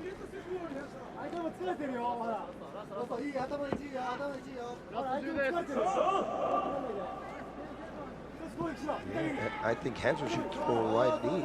You know, to switch the hip a little bit and throw a right knee to the body. Yeah, okay, there's the end of round one. Now, for sure, Henzo won the round. But Ohara has really got to do something to try and get this fight. Otherwise, he's going to either get knocked out or low kicked or something. Yeah, he woke up a little bit at the end of the round. He tried to take Henzo down. Okay, he failed, but at least he tried. So maybe he's preserving his energy for the later rounds. Let's hope for that. Henzo Gracie is coming off an unfortunate series of defeats. He lost his last fight to Dan Henderson. His previous fight he lost to submission master Kazushi Sakuraba. Now Henzo punching away here, and Ohara turning his back. It's not a good thing to do. The referee's going to look at that and maybe think that the fighter doesn't want to fight. Now see, he's sticking his chin up in the air and put his hand straight out. Ohara making some fundamental mistakes standing up against Henzo Gracie. Yeah, Henzo shouldn't have closed the distance right here. He should have stepped back, maybe right low kick again and right straight again. You know, stay away from him. Keep the right distance, the punching and the counter distance, and go full power. See, I push him away here. But hey, he will probably get the instructions and do it in round number 2. So with a little luck, yeah, well, it's going to be great. Besides coming off a series of losses, Henzo Gracie has had some outstanding wins in his career. He's beaten Maurice Smith by submission. He knocked out Oleg Taktarov, who was a UFC champion himself. And he beat a world boxing champion, James Waring, who was world cruiserweight boxing champion. He beat him with a submission also. So he's got the capability, mainly in the submission mode. I mean, he knocked out Oleg with a up kick in Brazil. But Henzo being from the Brazilian Jiu-Jitsu tradition, and also fighting extensively in Abu Dhabi, the submission wrestling event, is mainly probably going to go for a submission. Yeah, but we haven't seen a takedown from him yet. It's like he wants to stand up, but don't want to go to the ground. So he clinches, but he doesn't want to take it to the ground. Or maybe the wrestling skills. We can feel here the balance from Ohara, so maybe he's got a good balance. Well, because Renzo has had a good number of fights, he's experienced. He's not going to just rush right out there like some of these inexperienced people and go for a knockout or go for a quick submission, maybe make a mistake. He's being patient here, and now that right low kick, Ohara felt. Goes with a high kick. Oh, I thought, oh, nice. You see? Yeah, he's trying to take him down. Yeah, now Renzo's throwing a lot more power into his strikes. Yeah, I think the game plan of Renzo is throw him off with strikes and then go for that body lock and switch him to the ground, but it didn't work now. But now they're locked up in the corner. Same situation. The fight is developing into a pattern, but Renzo jerking back. I think when this fight goes to the ground, we're really going to see what Michiyoshi Ohara has. And if he doesn't have anything, he's going to get submitted. Oh, yeah, it's going to be straight armbar. Feeling straight armbar for sure. Okay, the first round was our 10-minute round, and the next two rounds in this 3-round fight are 5 minutes apiece. A total of 20 minutes time if they go the distance.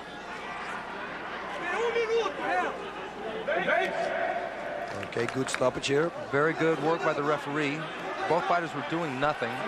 And the referee warning Ohara again to fight, which I think it's a good idea to warn him because he hasn't done much. Renzo is looking for the kill here. I think Renzo's going to throw a kick here. I think he's going to throw a high kick. Renzo baiting Ohara by dropping his hands. And then Renzo coming in the same position again. Going Very good. Away. Renzo trying a couple of knees and another knee, a third knee to the solar plexus of Ohara. Ohara doesn't seem to be doing anything. If this were a movie, maybe someone would say, Ohara's treachery has disgraced us. Enter the dragon. You saw Renzo to the ref. He says to the Renzo, yeah, I can't do anything. He's underhooked me. Oh, here we go. Okay, now there we got a clear violation of the rules by Ohara. He's going to get a yellow card, which it means it's a warning.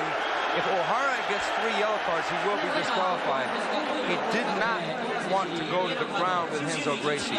And bang, 10% gone from his fighting. Yeah, because now he's way behind in this round. He already lost the first round. For sure he's losing this round.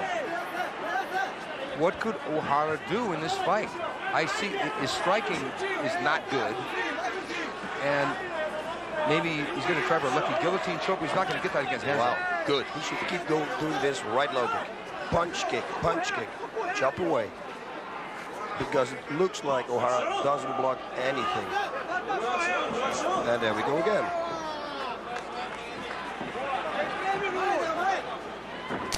Oh, nice. Front kick, a little low. Ohara at this point being reduced to the role of a punching bag in the corner. And Renzo picking his shots. Nice knee. And there we go again. He hooked his hands, so it's going to be very difficult now for Renzo to throw him off. At least they go to the center of the ring. Nice knee there. At least Ohara is driving forward a little bit, but nonetheless, he's doing everything in his power to keep standing in this fight. But he's getting picked apart by Renzo's stand-up.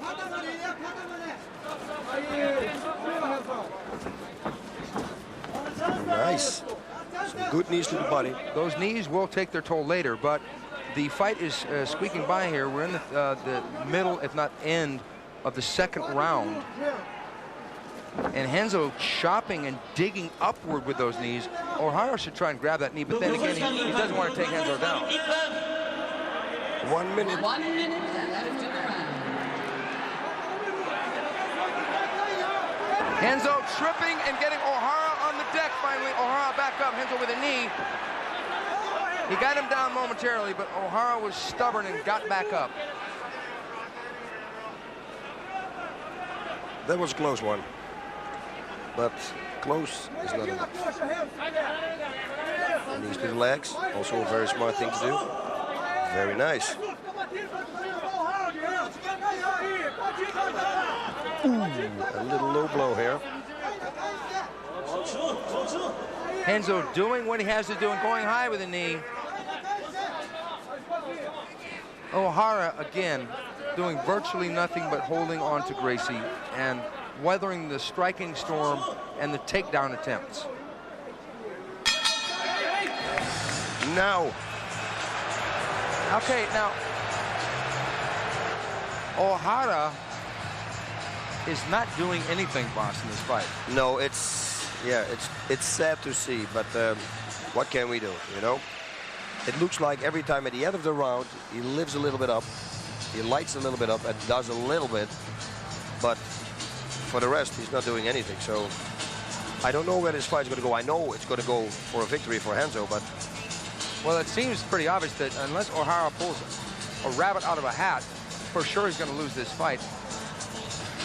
Henzo coming in, and there's that low kick, and Ohara did nothing to block that kick, took the full impact, and didn't rush him, didn't try and take Henzo down. Henzo walking in, undefended, and just throwing punches, and Henzo with the trip and the takedown. Ohara gets to all fours and stacks back up and eats a good right knee there, right on the chin. Very nice. Very nice.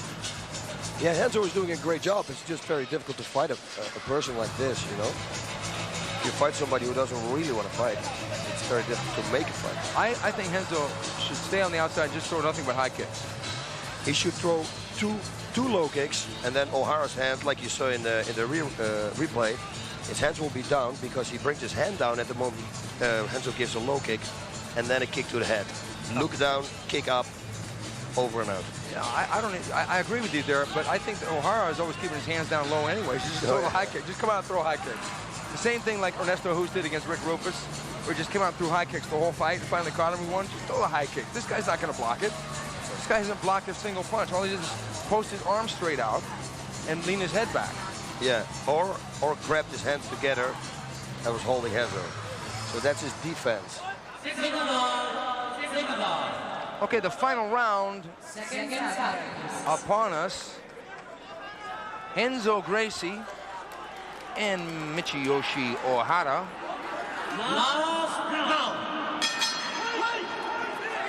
And they touch gloves. I would like to see Henzo just come out with a flurry and just keep punching and kicking and see if Ohara wanted to go for a takedown. Whoa, and that was a solid low kick. It was the shin right on the thigh of Ohara by Henzo Gracie. I have the feeling when he gives another low kick and then the high kick, it would be perfect. Look what Ohara does when he gives the right low kick.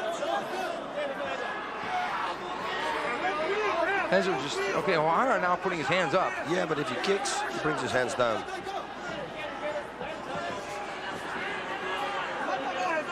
Ohara has defended, but there has been little, if any, offense by Ohara. And Henzo... There you go, see, Henzo must see that Ohara is not blocking that low kick. And Henzo coming in with a beautiful combination with a right hook and then a right knee. And again, he's chopping away with his knees. If he leans his, if he puts his hips a little bit backwards, he's really going to hit with a knee cap, which would be better. He brings his hips a little bit too close to Ohara.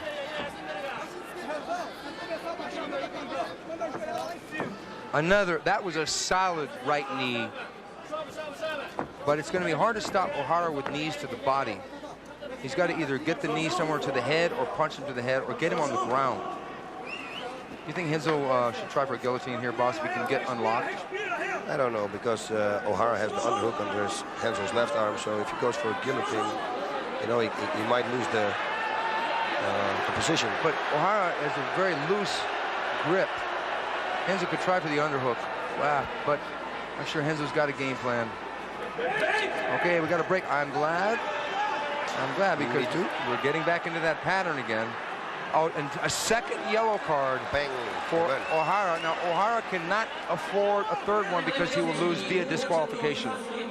But Ohara actually deserved that yellow card because he's doing nothing. Yeah, it's a shame. It's a shame.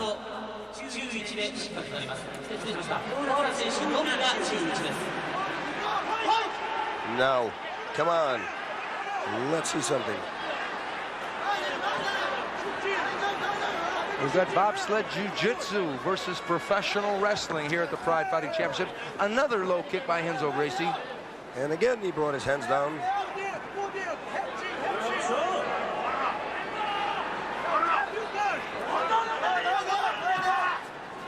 Oh, God, he should just chop away. Come on. Hey, that's it. He should just throw bombs here. I think he should just throw bombs. Just, there we go.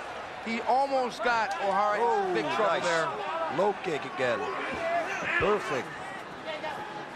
Just should keep going. He should just throw, he should just flurry up, just start throwing bombs over the top.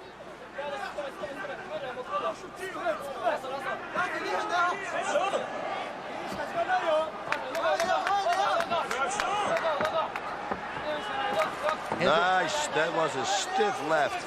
Very nice. Left hook there. Why does Ohara stick his chin up in the air like that? That could be disastrous. Henzo, it's a big F because he hasn't really done it, but caught him with a good left hook. Boy, this fight would be over. Yeah, not only that, he sticks his head up and he looks away. Like he really doesn't want to see the punch coming. Now, I know that Ohara has trained a lot in judo, but he's probably got to go to a boxing gym and learn to keep that chin down if he wants to continue in mixed martial arts. Although, from what I've seen here tonight, he may have to go to the drawing board completely and regroup and maybe assess going back to pro wrestling. Yeah, what can I say? He tries to trip Henzo there, but it's not going to work. Yeah, sometimes people, when he's going to see himself back later on video, and he's going to see this performance, maybe that will give him that little spark to come back and do it better. I don't know. You're being very optimistic and diplomatic. 1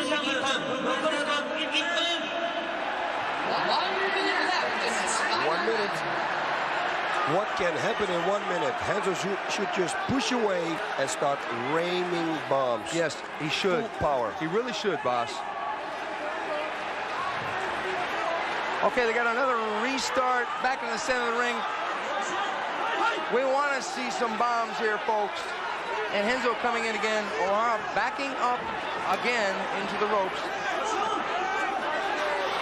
30 seconds left.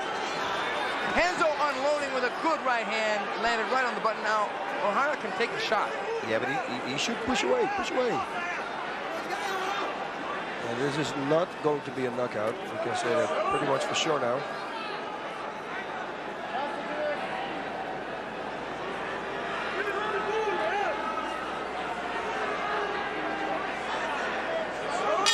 And that was it. Okay, that's the end of this fight. And Henzo knows he's got this one. Henzo has seemingly secured the victory, although we've called fights, but I'm sure that Henzo won this fight. Yeah. We've called fights in the past where we thought one guy won and then the judges went another way. But in this one, here we go. Henzo, just like you said, a stiff, almost like a George Foreman left jab, and Henzo going to the body, locking up. Ohara had good takedown defense. That was a good left. Yeah, takedown defense he has. Boxing, no.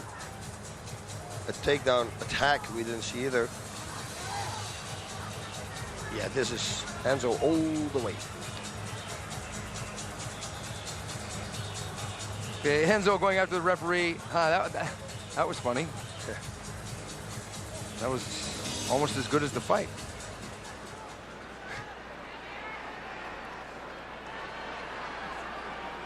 Antônio結果をお伝えします。ジャッジ西、ヘンゾ。ジャッジ小林、ヘンゾ。Oh, surprise, surprise. Henzo Gracie. Henzo Gracie, he's back. Personally, boss, I would like to see Henzo drop back down to about 185 because there's a whole new weight division down there at 185. Carrying on 190 to me, I think he was a little slower as a result. I mean, he got this win against Ohara, but I'd like to see Henzo fight lighter personally. Yeah, maybe you're right there, maybe you're right. Although his punching skills were good, he didn't finish, but the openings were good, and he should have gone for the body. Like you said, you know, when he leans back, go for a right straight to the body, and then follow it up with a left hook. But there's one thing about Renzo. Renzo has got charisma. Oh, yes, he has. Renzo is one of the nicest guys in this business, and he fights everyone.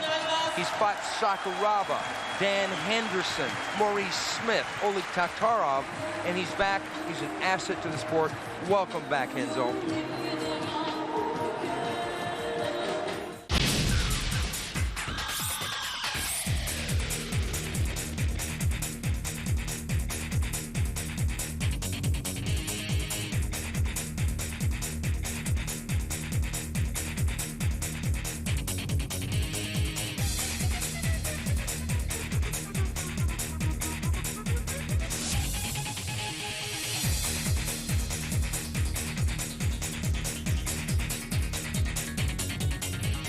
Igor, how in the hell did you scratch your head like that? Как к черту тебе удалось так постараться? На последней тренировке. Случайно. It was accidental during the last training with my sparring partner. Zubom.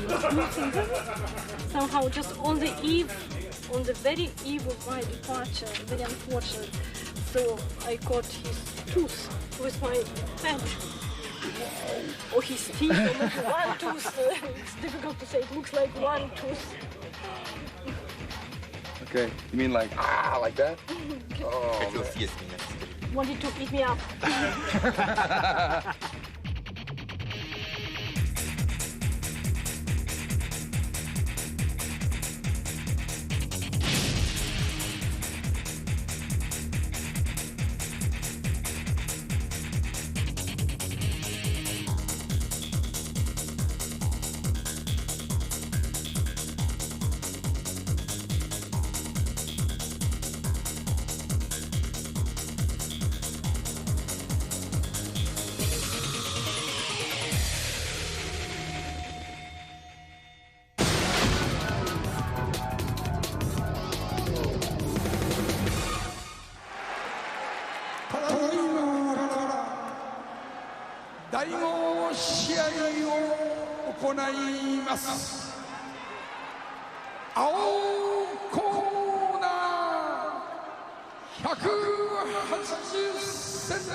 Okay, there he is, Mario Sperry from the Brazilian top team, regarded as one of the greatest grapplers in the world today.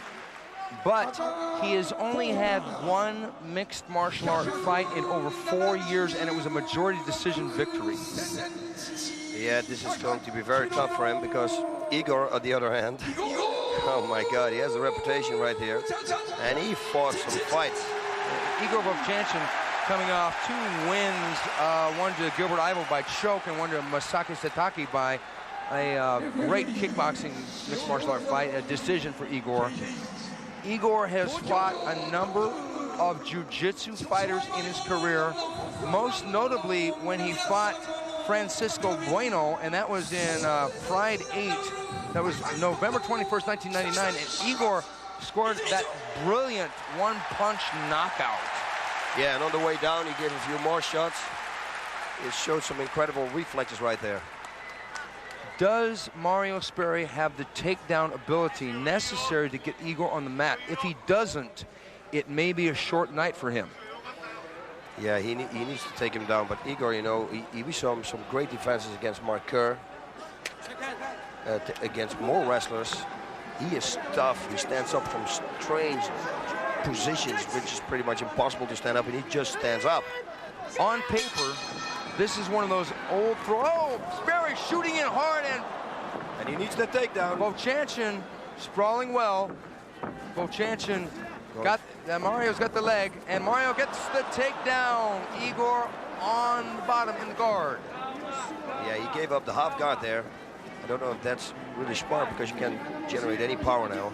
And you're striking, that is. And there are not a lot of submissions you can do from being in this position where Mario was just in. No, what Igor probably is going to want to try and do is just hang on and get a restart standing because he wants to be standing. That was a real fast shot there by Mario Sperry. Mario started to lift him up, which is very smart because it would open the guard of Igor, and then maybe he can escape the guard. But you see that Igor's got compact. Oh, he opens the guard already. I don't know if that's a smart thing to do. Passes it, half guard. No. Somebody's mouthpiece just went out. Okay, we're 1 minute in, and it's all Sperry on the ground in a submission wrestling style mixed martial art fight. Vovchanchyn on the bottom. We haven't seen a strike yet. Yeah, we saw Vovchanchyn coming in with this big band-aid on his head, and actually I'm seeing him bleeding now. Left on top of his head, he's got a cut. And Mario is trying to hit it, actually, as you know. Yeah, he's going to exploit that cut. Igor cut that side of his head in training. One of his partners evidently, well, it was kind of a headbutt, but it was his teeth that ran across the side of his head. Oh, yeah. Nasty cut. What a sparring partners he's got. Yeah. Yeah, he started bleeding hard now. Maybe it was on Halloween and it was the Wolf Man. Whoa. Okay, it's bleeding already, but it's not going to be over the eye, so it's going to really look ugly. But Igor is not hurt at all.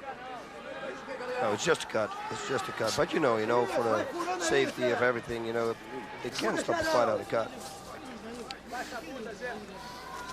Yep. This could be a long round for Vovchanchyn. We thought it might be a short round if Mario couldn't take him down, but Mario took him down so quickly. Yeah, he's been working on his shoulder.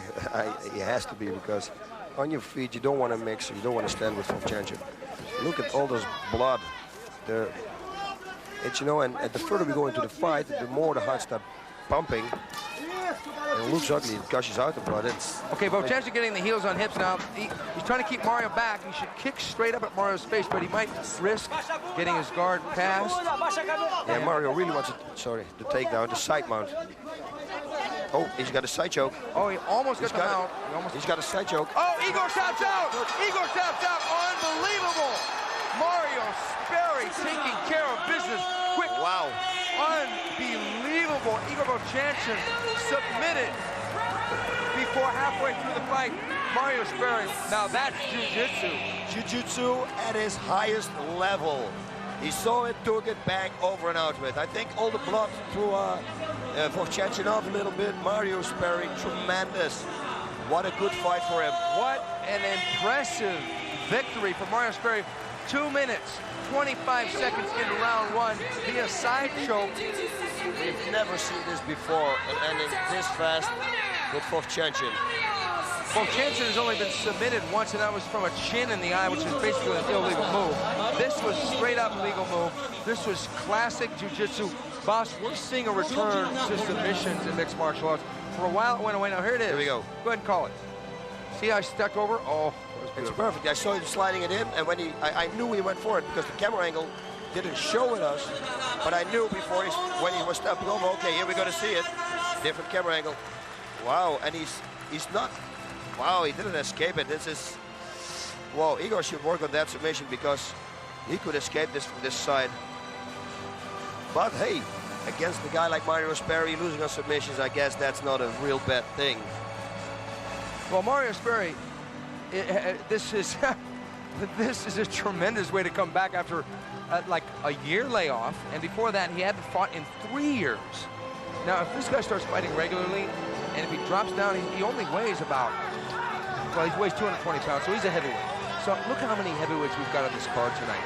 With Sammy Schilt coming out and doing that devastating victory, now we got Mario Sperry in the mix. Wow, man. You know what it is? I think with training with the Brazilian top team, he was kind of seeing in what level he was, because he's training with all the top fighters, and all the top fighters were doing good.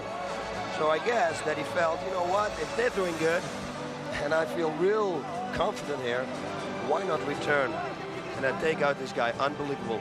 That, you know, he totally controlled that fight 100%. He made Igor fight his fight. He took Igor out of his game. He said that Bueno's mistake when Bueno got knocked out by Igor is that Bueno tried to box with Vovchanchyn. Now, Mario Sperry's been training with Muay Thai under Luis Alves. and he's been training in his boxing, but he didn't even want to try and play with that with Vovchanchyn. Smart move for Mario Sperry. Welcome to Pride, Mario.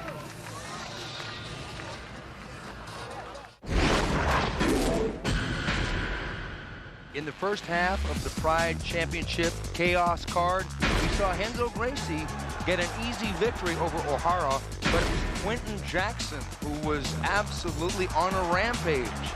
He was on the rampage, you can say. My God, he was going at it. Good takedown defense, then he took him down with that big slam, start raining knees on the head, and he finished it up with punches. Beautiful. I think Quentin's gonna be back in Pride. Dan Henderson got a real tough split decision over Marilla Ninja. That make for an interesting rematch, boss. Yeah, for sure, because the first 2 rounds were kind of Marilla's rounds, and he did real good until the 3rd round started, and yeah, then started to open some fire, and he did some damage, pretty good damage to Marilla, but he couldn't finish the fight. But I think that convinced the juries to win the fight. But I think the man everybody's going to be talking about in stand-up is Sammy Schilt. Took care of Masaki Satake, that front kick, that left hand. Now, where does he factor in the heavyweight division right now? He's got to be in the top 10, for sure. He is in the top 10 for sure. A real good match for him will be a guy like Tom Erikson, you told also before, because he's also a big guy. But first we have to see tonight what's going to happen with Tom Erikson. Is he going to win the fight too? If that's it, so then it will be a perfect matchup. In what may be considered a bit of an upset, Mario Sperry choked out Igor Vovchanchyn. First time Igor has ever been submitted with a choke. Now, Mario hadn't fought in quite some time, but I would have to say that's one way to splash back into the top 10. Wow, man, what a win, what a win. But like I said before, he's training with the top team members, and they're all competing, so he knows, he sees his level, he knows where he is. The only thing he needs to do is go in the ring and be relaxed, and if you can use all those tactics that you use in the dojo, well, you can see what can happen to you. But let's cut now to a very special interview we've got going on backstage. Hey everybody, it's me again, and I'm here again with my broadcast partner, Boss Rutten. Boss, I know you've been training again. Yes. And what does that mean? That means that a comeback is in the making. I have one little serious thing to think about. Right now it feels real good. I tore my biceps, as you know, and it tore like 2 times after that. But for the last like 6 weeks, 2 months, it's been holding up real good. I'm very strong. If my arm holds up, there will be a comeback. Wait a minute. You're telling me that you're coming back? When? Next year, I'll be back. Give me the description of your nickname, El Guapo. Oh, that's just who I am. It means the handsome. So you are the handsome? Yeah, I'm the most handsome fighter in NHB. Self-proclaimed, that is, because some people don't want to print it. But no, I hear all these girls around, and I am. El Guapo is in the house. Boss, you're coming out, and you're making some pretty bold statements about coming back. Let's talk about that. Yeah, what can I say? What haven't been said before, you know? I mean, I'm feeling really good. I'm actually stronger. I think I'm also better in my head. My takedown defense is getting way better. Working on short bursts. I got my fire back. The only little question is if this arm is going to bless me, because that's the only failure that can happen. It's holding up pretty good. So let's see. Let's give me 2-3 weeks and I will know, because I'm going to spar a lot. I'm preparing Amir Ranavardi for a big tournament too now. So expect an announcement shortly from Boss Rutten. You know, speaking of your takedown defense, I remember it was about 3 or 4 prides ago. We were backstage. It was intermission. Mark Coleman came up to you, and joking around, he shot in on you. You sprawled back and underhooked, and he stood at it and said, wow, yeah, you've been working on your takedown defense. I've been working, because that's where that was my leg. You know, that's where the only thing I failed on is on takedown defense. You don't know what's going to happen. Maybe I'm going to take somebody down. You know, I'm full of surprises. So I actually took a few wrestlers down already. So not Mark Coleman, because he's a top level guy, of course. Right. But I would like to train with Mark Coleman a lot. And he would like to train with me too. So maybe we can team up a little bit. We can do some damage in the lightweight division and he in the heavyweight division. Okay, and the best is yet to come in this Pride Championship Chaos fighting event. We've got K1 fighters coming into Pride now. we've got Big Tom Erikson against K1 fighter Matt Skelton. We got the classic battle of the wrestler versus the kickboxer. Tom's got to stay away from the hands because the guy can box. He just got his pro boxing license. So you got to stay away from his hands and go for the takedown. I think Matt Skelton, really, if he goes to the ground, he's got to tie up Tom Erikson's arms because Tom can ground and pound. Tom has knocked out Kevin Randleman and a couple other guys. He's dangerous. I think we're going to see a lot of takedowns in that fight. And then we have our first ever Pride Heavyweight Championship fight between Heath, a man you know extremely well because he trains with your old Thai boxing coach, and Antônio Nogueira from that Brazilian top team. And the Brazilian top team is right now skyrocketing. Heath is skyrocketing, and they're going to clash tonight. They're going to clash. Heath has got to stay on his feet for this fight. He cannot go to the ground. Nogueira doesn't want to stay on his feet. He will actually try to pull guard because he doesn't have much of a takedown that we know of. Maybe he's going to surprise us, but we never know. But otherwise, he's going to go in the clinch, he's going to jump guard, fall back, and then it's his game, and he doesn't want to be there. Trust me, he's good on the ground, but that's Nogueira's world right there. Exactly. I think that the Brazilian top team is saying, you thought submissions were a thing of the past? Not just yet. We saw Mario Sperry take out Igor Vovchanchyn. You can bet your bottom dollar that Nogueira is going to want to work for submissions in our heavyweight title fight. Then we have the rematch everybody's been waiting for. Kazushi Sakuraba lost a heartbreaking knockout loss. It was a TKO to Wanderlei Silva earlier this year. Now they meet again for the first ever Pride middleweight title. We've got the smooth submission master against the most violent striker going in the middleweight division. I don't know what to say. We know that Sakuraba was sick the last time we interviewed him, and he didn't feel good. After that fight, actually, that he lost, he went to the hospital, not for injuries, but he had a liver problem. He was very sick. He had a heavy flu. There was something going on with him. He came back with a fight, a win against Quinton Jackson with a nice choke, but still, you know, he wasn't really in his game. Is he going to be in his game tonight? If he's on like he always is, I think we're going to see a very good fight here. The irony is, in that fight, boss, Sakuraba put Wanderlei on the deck with the right hand. This time, Sakuraba has been so bold as to say that he plans on stopping Wanderlei with punches. I don't know, some people think that may be suicidal, but this guy, Sakuraba, when he's right, he's got so many tricks up his sleeve. He's so original, so creative. Never count him out.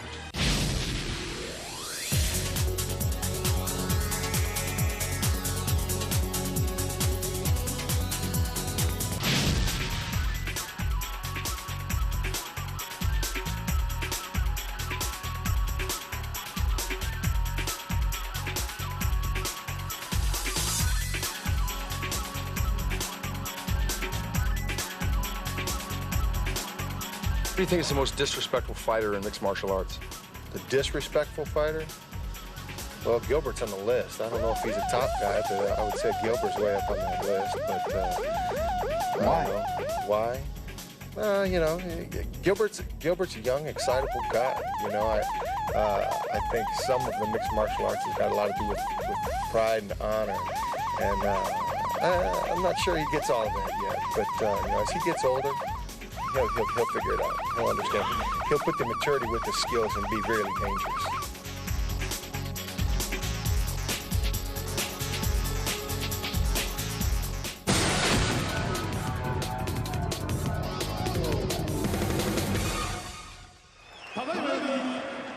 Okay, now this is a battle of two huge guys, boss. Wow, 295 pounds, you told me? Yeah. Tom Erikson. Tom Erikson is, yeah. Matt Skelton is about 256. Right there, Matt Skelton from England. That's a 40-pound weight difference right there.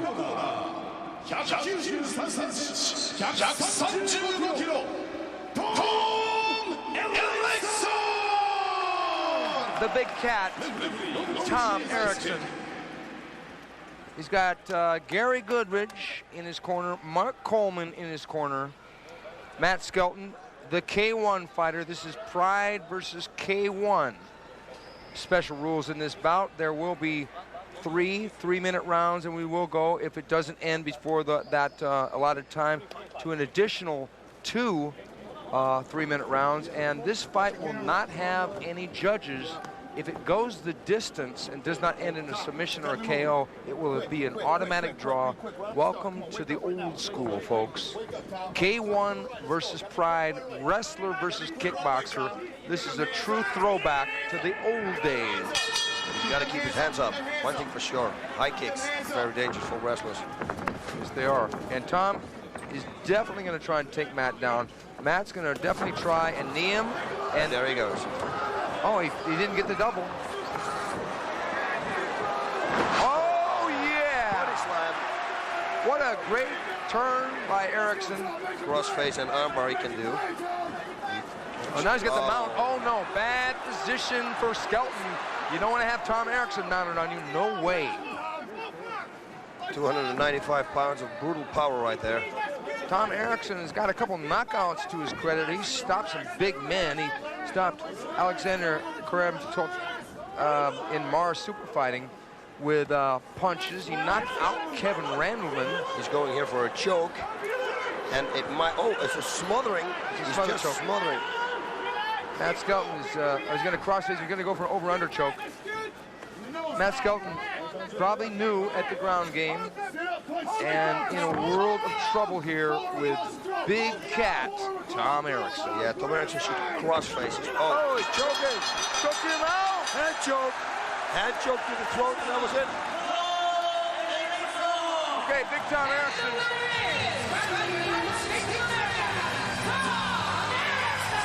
Tom Erikson has choked out Matt Skelton. You know, I didn't know that was allowed. Well, evidently it was, because I don't see any rules against it, but it looks like it just grabbed him around the throat and squeezed.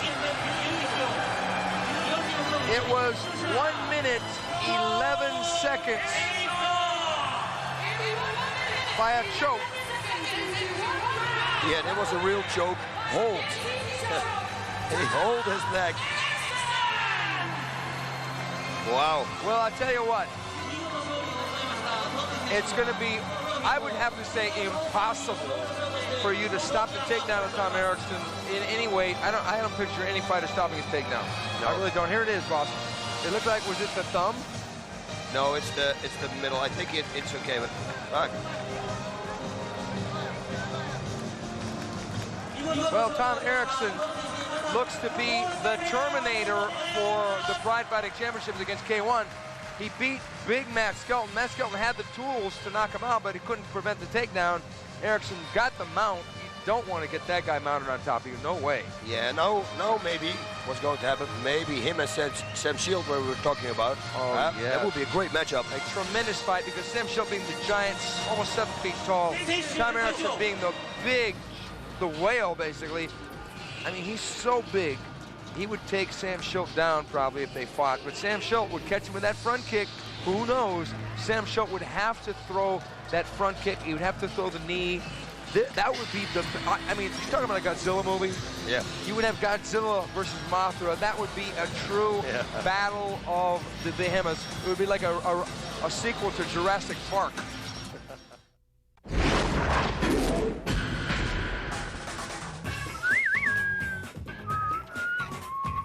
Howdy, we're here. I'm going to do an interview with Crazy Texas Horse from Texas. Howdy, Heath. How you doing, man? Yeah, pretty good, boss. How you doing today, man? I'm doing very good. Listen, what about tonight? It's going to be an exciting night. I've trained really hard for the last couple months. I'm really looking forward to getting that belt. Championship.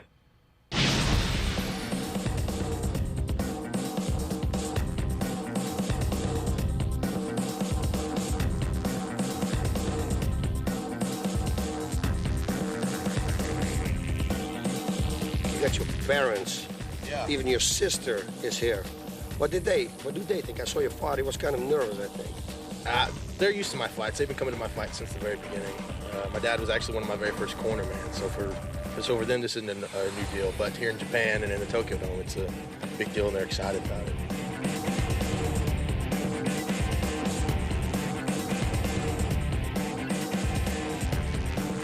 Now everybody knows that I'm El Guapo, you know, and some people are asking why, and I always say it got to be the hair, you know. I mean, very good looking hair, but you actually come all the way, all the time with something new. Always. So we really want to see it before the fight. There it is. Ladies and gentlemen, the hair.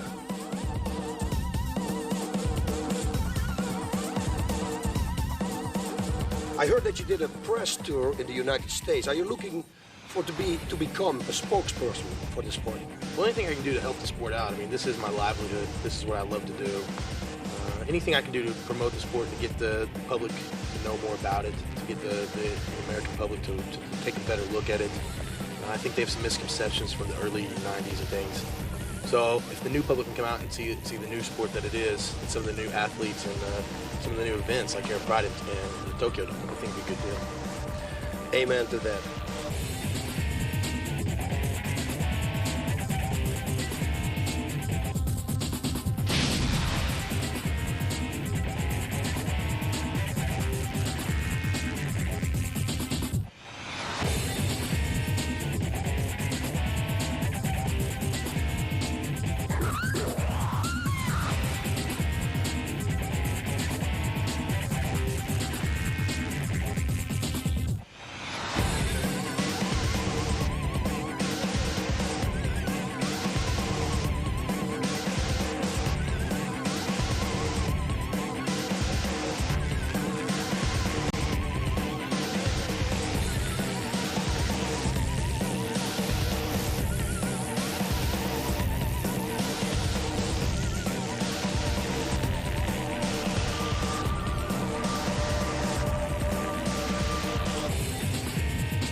Okay, coming up now, the Pride Heavyweight Championship. And who do we have joining us but Mark the Hammer Coleman? Now, Mark, you know these guys. You fought one of them. Assess this match. Well, we got two very young, exciting, talented fighters. Hopefully they're going to showcase their skills and entertain the whole crowd here. They're both very talented and skilled. I look for a very exciting fight. Okay, there's Heath Herring. They just announced Antônio Rodrigo Nogueira. This is the one the whole world has been waiting for. This is the Pride Heavyweight Championships, the first ever Pride Heavyweight Championships. Two guys in their 20s. One guy a submission master, one guy a wrecking machine, who trained in Holland, boss. Yes, my old trainer actually is my old dojo. And man, he became a very strong and good striker.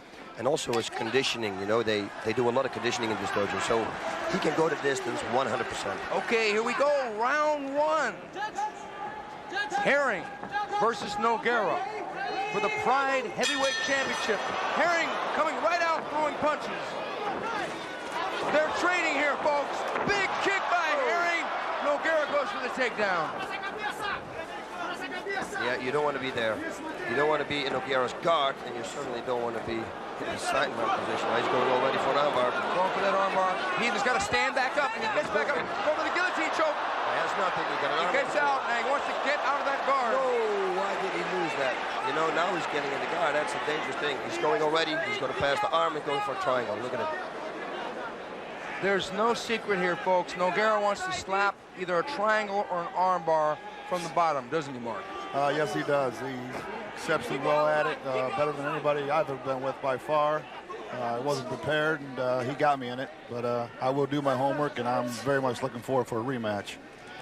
Yeah, we're really looking forward to seeing you come back into the sport because the heavyweight division right now is going through the roof in the Pride Fighting Championships. We've got these two guys. We've got Sammy Schilt in there. We got Mario Sperry's in the mix now. This is really an interesting division. Heath, in my opinion, has got to get out of that guard, boss. Yeah, you don't want to stay in this guard. And he knows it, you know, but Heath is good with submissions, too. He did his homework. Uh-oh, there we go. But he's not that good. He's not. Oh, he got out. Get up, stand up. Stand up, man. Oh, he almost got triangled there. He almost got, he popped out. intelligent. He's very explosive. Oh, Nogueira landing a good left hand. He rocked Heath standing. Nogueira really improved standing. Look at their training here, folks. They're rolling. They're going for it. Heath throwing an overhand right. What a war. Okay, it's got a high kick coming now. Boss, you are a psychic. What a fight. Nogueira impressing me with his hands. I'm telling you. He was trading with Heath Herring. Heath getting the takedown, but it's not going to be to his advantage. Yep, there's a the fall already.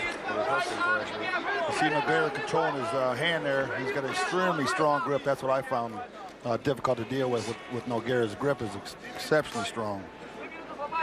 Well, so far it's been Nogueira's fight. When they were trading, Nogueira got the best of the exchange. Yes, he did. He did. He's got good straight punches. And if Heath can't beat him standing, he's going to be in trouble. There we go again. There we go again. And he passed the guard, stands back up. Good move. Heath has got to win this with kicks. That's been his bread and butter. Those big kicks, those big knees. Nogueira proving to be a very wily and dangerous opponent. Yeah, he should go for a front kick now. He does. Nogueira should take with the hands because he got good hands. Whoa, and a body shot. Nogueira on top in Heath's guard. Nogueira hurt Heath standing up. He threw a low kick. Nogueira answered with a right hand. This doesn't look good right now for Heath Herring. He's not in really bad trouble, but Nogueira is going to go for a hammerlock here. Nope. Okay, start pounding away on the body then. Okay, we'll do a pounce. But don't leave your arm out. Don't leave it there. There's a good knee by Heath, but it didn't really do a lot of damage. But he keep doing that now. Nogueira got the side mount. He's going to want to get stomach. He's going to get belly on stomach there. I'm going for the full mount.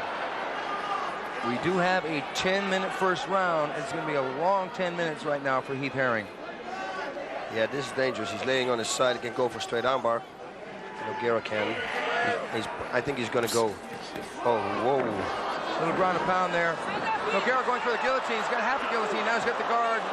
This is where Nogueira is so dangerous. So much tension in this fight. You can feel that both men are fighting their hearts out here. Yeah, it's one little mistake here, and he catches you. And he already did it almost 3 times. I mean, he's going, look at this. And now he's going to turn him. If it doesn't work, he can turn him like this. He's going to sweep him. Oh, man, I would do it. Nogueira, yeah.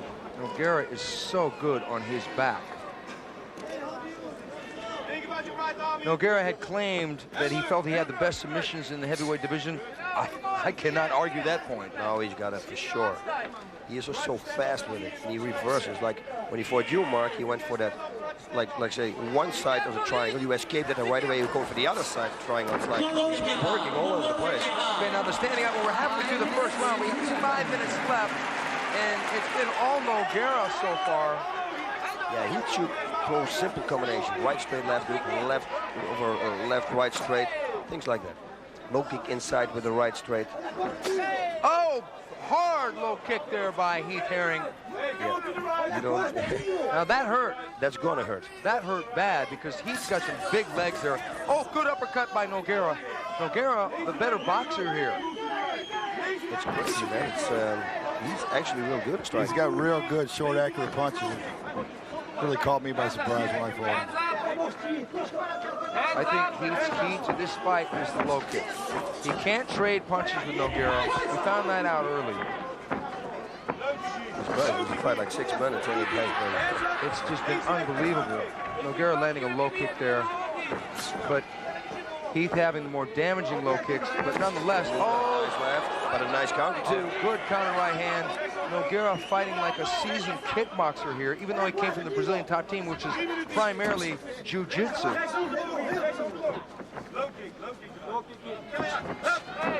Yeah, he should keep going with those low kicks. Even if he checks him, it's going to hurt him. But he should set up with a jab. Just to throw the low kick, he's going to be able to step back or check him. He's got to throw the jab and come behind it. He's got to go left and the right low kick. Oh! Was that a front push kick? I don't know what it was. Maybe a slips. Both men are backing off just a little bit here. I think there's a lot of respect here. Whoa, good combinations here by Nogueira. He's going for the takedown. He should watch out. Wow, now this is dangerous. Although he's a good wrestler, but he can't be taken down. We saw it with Vitor Belfort. He should pull. Oh, he's got the shoes also. Oy, oy, oy. Oh no, this is not good. This is not good for Heath. What's he gonna go for, a leg? No. Oh, don't give his back. No, you don't want to do this. Don't want to give your back to this guy. Heath's got to turn out. Then he's back in the, okay, now he's, now he's, and Heath can get side mount here. He might be able to do something. He should, exactly like you said, he should make sure that not going to the guard, stay in this position or get to the side mount. Side mount I don't think is going to work because Nogueira is very good at it. He's good at escaping and getting back in the guard. He's almost got guard. Nogueira has almost got the guard again. He's just stand up right now. Stand up.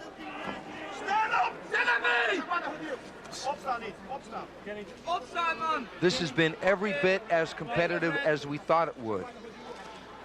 Heath has weathered storm after storm from strikes and also from submission attempts. He's still in there. He's still dangerous, as we saw with the low kicks. But he's got to get out of the guard. He's now in Nogueira's full guard. Yeah, they throw a lot of energy out. And they're both recovering a little bit now because that was some high energy level. Nogueira tried to take him out, but couldn't. He survived. He popped out that triangle attempt. And he's holding the wrist all the time. It's like he's... Yes, he's got a steel grip. As you can see, controlling that right hand of Heath, it's just hard to get it loose. Oh, good defense there by Heath Herring. He almost got mounted by Nogueira. Almost got mounted. Nogueira. He doesn't want to see that. No, that's bad, I think.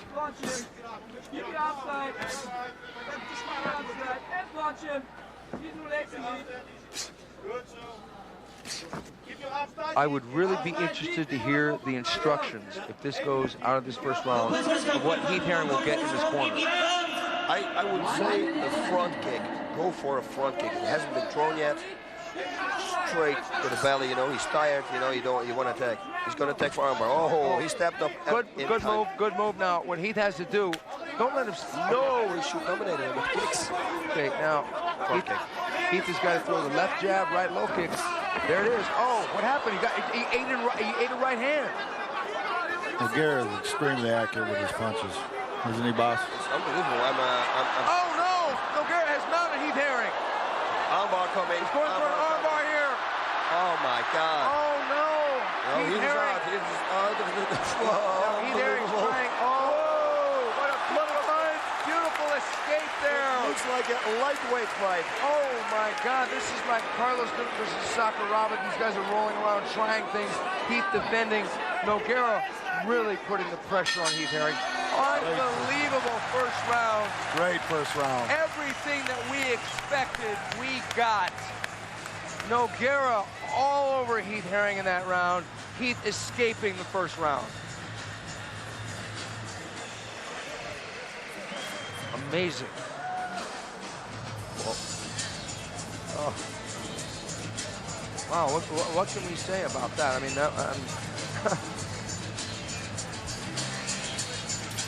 Heath knows. Heath knows. Okay, here he is in the guard of Nogueira. Nogueira almost popping that triangle. Oh, it was so close. And he fought his life away trying to get out of that thing and stood back up. He should, if I were Heath and in that position, I should kick the legs. I wouldn't let him get up. Exactly. I totally agree with you. Don't let this guy get up. And if he tries to get up, and here we go in the punching exchange. Nogueira wanting to trade with Heath and connecting with a good right hand there. Oh, yeah, right up. And Heath trying to trade with him back, but dropping his head down. What a war. And then the knee to the body. Heath over the top. Nogueira is tough. This guy's tough in the trenches. Youth is a beautiful thing, huh, boss? Oh, my God. Jesus. You can say that again. Look at this escape. I looked at third version. To the armbar, it's like throwing him off his back. He had the leg. It's just like school book. It's unreal. Unreal. And then he gets back on top. Wow. A miracle of heart and soul being put on the line here by Heath Herring as Nogueira is trying to snatch him up like a shark in the middle of the ocean with those submission holds. Heath Herring really got to figure out a way to hurt Antônio Nogueira and get him out of his game plan. Otherwise, it could be curtains and an early night. Yeah, he should go, what I say, simple instructions. Left, right, straight, or right, straight, left hook. Maybe follow it up with a low kick. And that's about it. Front kick. Open with a front kick. Big front kick. Well, Antônio Nogueira openly said that he can fight. He's standing or on the ground, and he has proved that. Round 2, folks.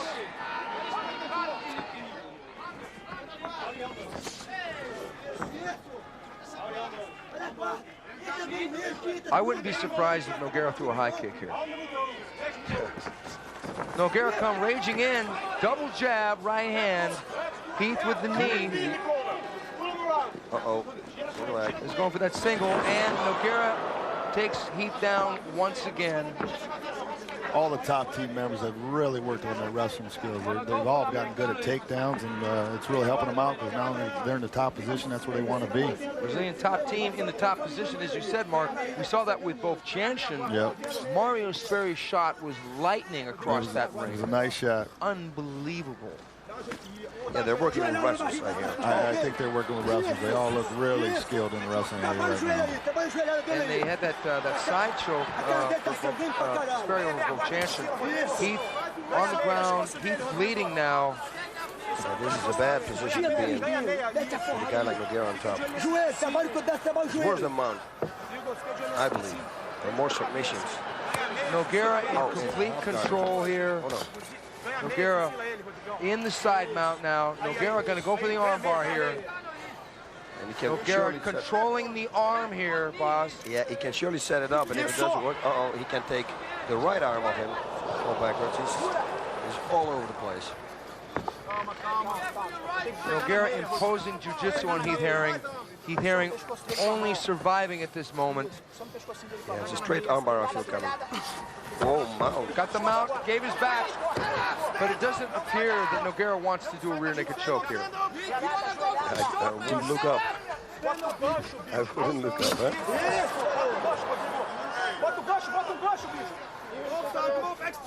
Do you think Heath's going to try for a knee bar here, boss? I don't know. I don't think so. I don't think so. Nogueira's just taking his time this time, putting in the boots, looking for that rear naked. Look at that arm. He's got the arm around it. Nogueira's got the one hook in. Does he have both in? He's going for the leg lock. He's going for it. He was just rolling out. Oh, I thought he was going for it. Nogueira mounted on Heath now.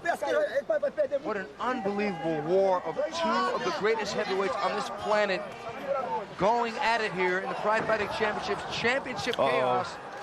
Both boots are in. Very bad position here for Heath. Yeah. Uh-oh, now on his back. Oh, no, he's bringing his chin up. Oh, look at this. Figure four around the waist. Yep. Oh, he's got the figure four, Mark. And it's, you can't breathe now. It takes all the breath away. You got to stay. Oh, no, he's got the arm. Heath fighting. Oh, no, there's 3 minutes. 2 minutes left. 2 minutes left. Heath trying to hold on, trying everything to hold on. Yeah, you can't breathe. You can't breathe right now. Yeah. If you're tired, you got to hold. It's Nogueira's so flexible with the legs. They're like another set of arms, actually. He's barely hanging on here. And he's got tall legs, too. Tall legs, long, tall legs. And Nogueira changing up his leg grip there. He's going for armbar. Okay, now he's got the mount. He's going to start grounding and pounding on Heath, turning over again. Wow. He's doing everything he can to defend and survive. Armbar coming up again. He's pulling out. Pulled it out. And Heath to their feet. Unbelievable. Heath Herring got out of a world of trouble there. Oh, wow. God. What a fight.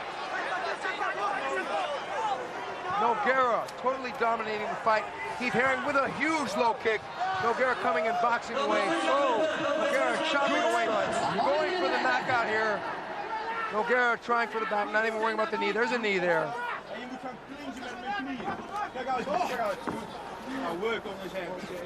That's what he should do now. He should start raining punches because he's low, almost. Oh no! Heath Herring on top. Heath Herring delivering punches. What a turnaround! Unbelievable. This fight should start kicking the legs.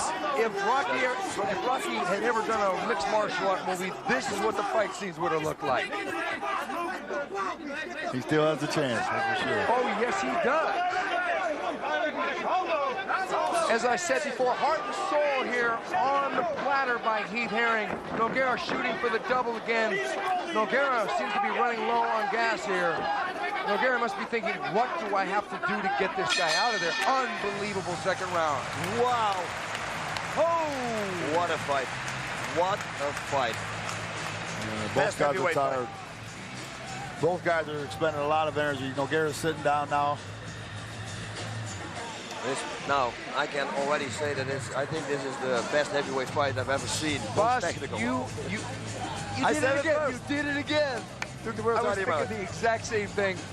Mark, this is among the great heavyweight fights that we've seen. It sure is. Heath Herring showing a lot of heart here. Nogueira is obviously as talented as I had hoped he was because I'm gonna have to go back to do a lot of work to get him, but that is the plan. I do want a rematch, and I will do my homework, and I think I can get the guy. Okay, here we got Nogueira dominating from the back, but not getting the submission. Nope. He's defending with everything he's got. I always say with gloves on, and if you have good defense for a rear naked choke, it's easy to defend a rear naked choke. People sometimes think the only thing you have to do is put your shoulder up and put your jaw against the shoulder. That's it. They can't do anything. My God, both these men are fighting such an awesome fight. Even though Heath is probably losing the fight right now, he's in my opinion, he's behind 2 rounds for sure. Yes, but he's in the fight and he's dangerous. Yes. And we're going to see what Heath Herring is really made of. And we saw Dan Henderson also in the last round coming back and winning the fight. Yeah. And Nogueira is starting to tire. We know Heath has expended a lot of energy too. If Heath Herring snatches this fight from the jaws of defeat, it will be one of the greatest comebacks I've seen in any sport. He can do it. Oh, yes. He can do it. These guys are definitely moving like lightweights, 24-year-old lightweights. 24, 254-pound Heath Herring,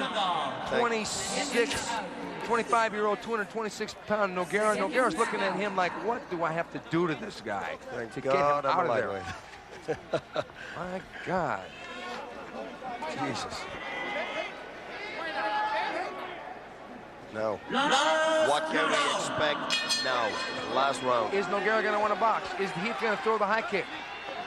Oh, good right hand out of the knee there by Nogueira. Sent Heath's head springing back.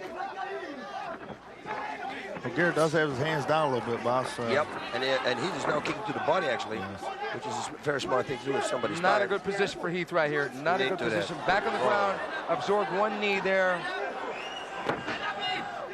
Oh, my God, you got to get out. Oh, no. Heath giving his back again to Nogueira. Heath trying to get out. Heath out now. He's going to guillotine. Heath. Nogueira's just a machine. Jesus. The energy being expended in neutralizing those submissions is phenomenal. Whoa. There, tough knee by Heath Herring. He's got to hurt Nogueira. He's got to hurt him, take him out of his game plan. He's got to do damage. He's got to inflict some pain. He does. Oh, no. No, he doesn't have anything. No, he's okay. Yeah. He should stand up now. Try to stand up, get out there. But yeah. He's got to scoot back. Yeah, you go.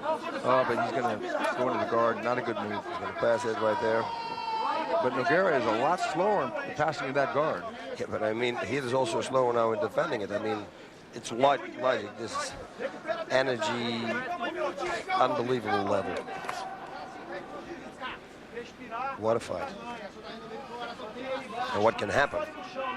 I'll tell you, this is the first ever single fight for the heavyweight championships for Pride, and we couldn't have wished for a better match for the inaugural belt, really.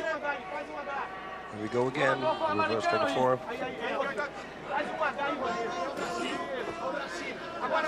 People really have to understand how much work was involved in getting in this kind of shape to go this long and this hard. It's unbelievable how hard these guys are going. They really put in some serious amount of training, and my hat's off to them. Uh-oh, he's going to go. Uh-oh. It's difficult to finish like this, especially because he has the wrist, and he doesn't have a high on the wrist, so it's not really strong. But if he can grab his own wrist, then he can finish off okay. Okay, he let it go, but he went for that Kimura. That Kimura hold from the side of Heath Herring's left arm. Nogueira still putting pressure on Heath, still making him fight his fight.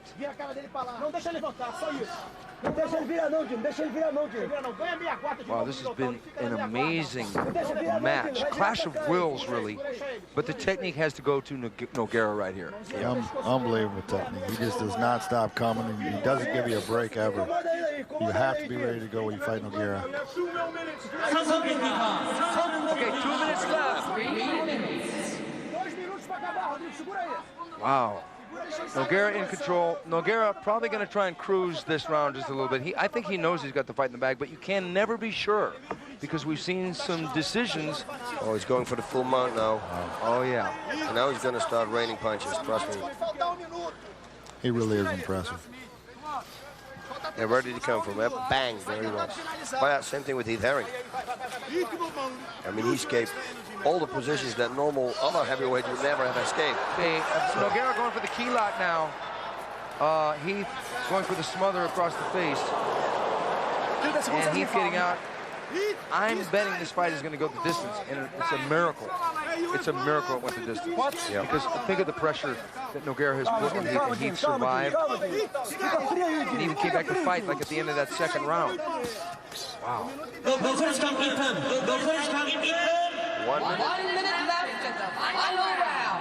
Wow, 1 minute left in this, the Pride Heavyweight Championships. And Heath giving up his back to Nogueira again. He's got to do something. He's got to try to escape because he has to finish the fight. If he can't finish the fight, he's going to lose the fight. Heath with a backhand there from the bottom. Whatever works. It would be something if he would pull down now. 30 seconds. Looks like Nogueira's got a little bit of a bloody nose there from that backhand.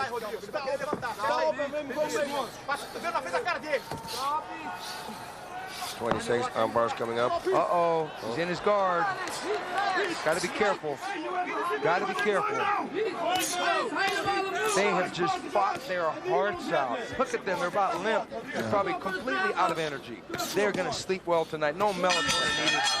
Oh, whoa! Great fight. What an incredible fight. Heath Herring surviving, but it was Nogueira in charge, Mark. Looked to me like he pretty much controlled the whole fight. He's a fantastic fighter. I got my work cut out for me. I'm going to get him, though. I'm going to get him. I promise. I want it. I like those kind of predictions, Mark.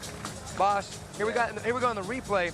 We've got Nogueira going for that Kimura lock, but Heath defending with everything he's got. Nogueira is just thinking, what do I have to do to this guy to get him out of here? Yeah, because he escaped every impossible position. He escaped the rear, when he had the rear naked choke, the arm bars, 2 times the arm bar, triangles. He escaped everything. So my compliments to him too. But it was Nogueira. He was all over the place, and he did his work. He actually was a good striker too. I mean, these guys right now have shown why they fought for the title. It probably would have been Mark Coleman in there, but Mark is hovering in the wings now. Mark, you're licking your chops, but you know, these guys put on an incredible display tonight.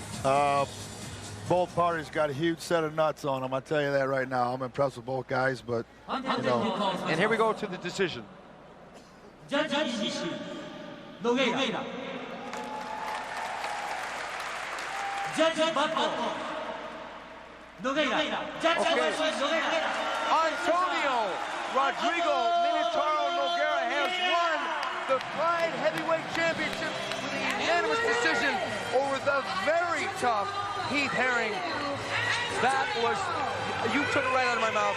That was the best heavyweight fight that I have ever seen in mixed martial arts, bar none. You got everything.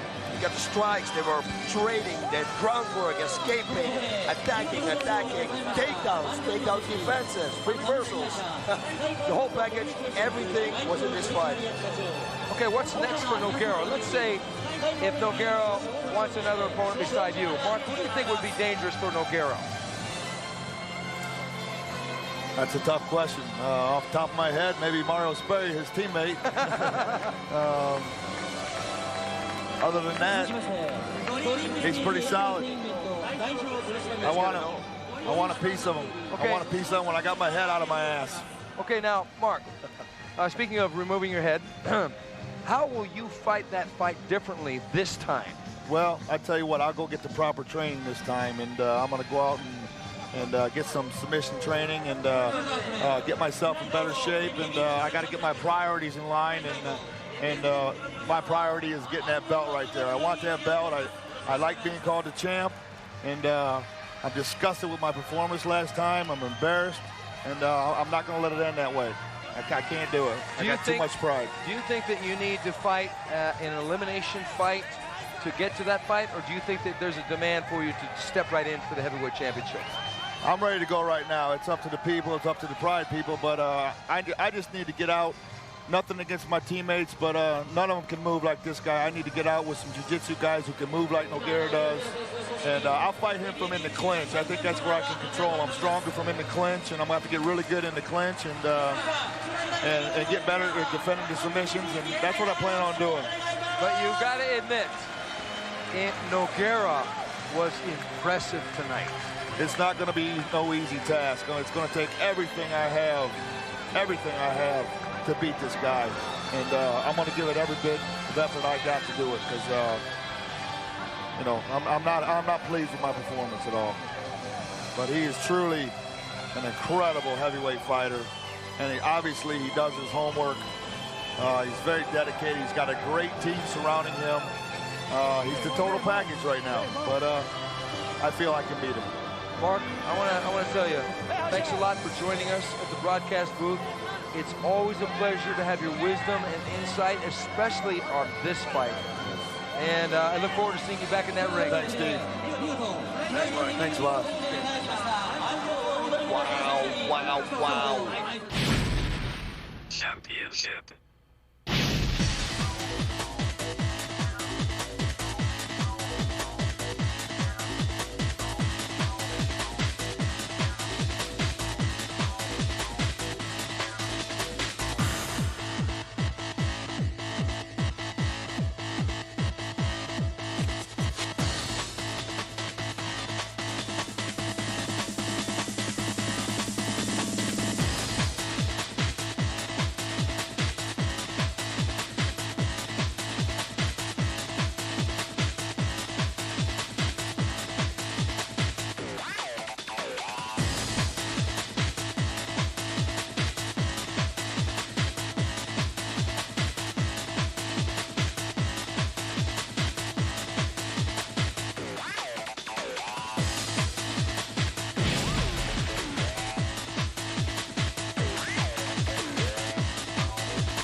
Okay, here we go.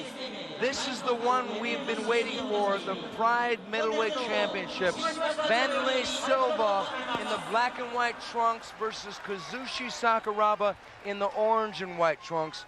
And here we have the flower ceremony. Hoist, you don't have to answer this if you don't want to. Who do you want to win? They're both very tough. They're both my opponents. So let's say that's the best man win. Diplomatical answer. Let the best man win. Very diplomatic, boys. Actually, I like Sakuraba. He's more of an example for the crowd, for the people. Wanderlei got a lot of heart, very tough guy. There he's doing that wrist thing, boss. Yep. It's kind of a trademark now. I guess everywhere here in Japan. The first guy I ever saw do that was Bruce Lee in Return of the Dragon against Chuck Norris. Remember that? Yeah, but he was bending it, side to side.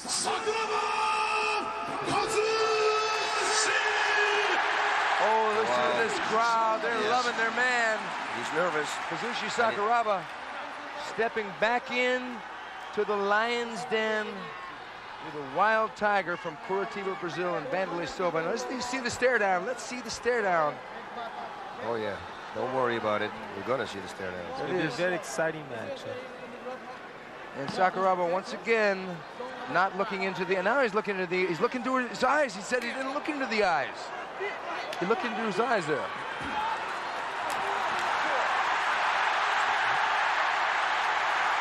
Okay. What will happen? Will Sakuraba trade with Wanderlei? Will Sakuraba die for a single? Wanderlei comes out, and Sakuraba's going to go for a takedown. That's my guess. You don't want to make a mistake right now. No. Oh, boy, here we go! Sakuraba on top, Wanderlei on the ground. Now we're going to see what Wanderlei has, submission skill-wise. Because we know Sakuraba's going to look at his knees. Looks good. Sakuraba caught that inside left low kick and took Wanderlei down quickly. Wanderlei, known for his takedown defense, almost gave up the takedown. He's going to try for heels on hips and pull his way out. Sakuraba in the guard of Wanderlei Silva. Wanderlei with the overhook there with the left arm.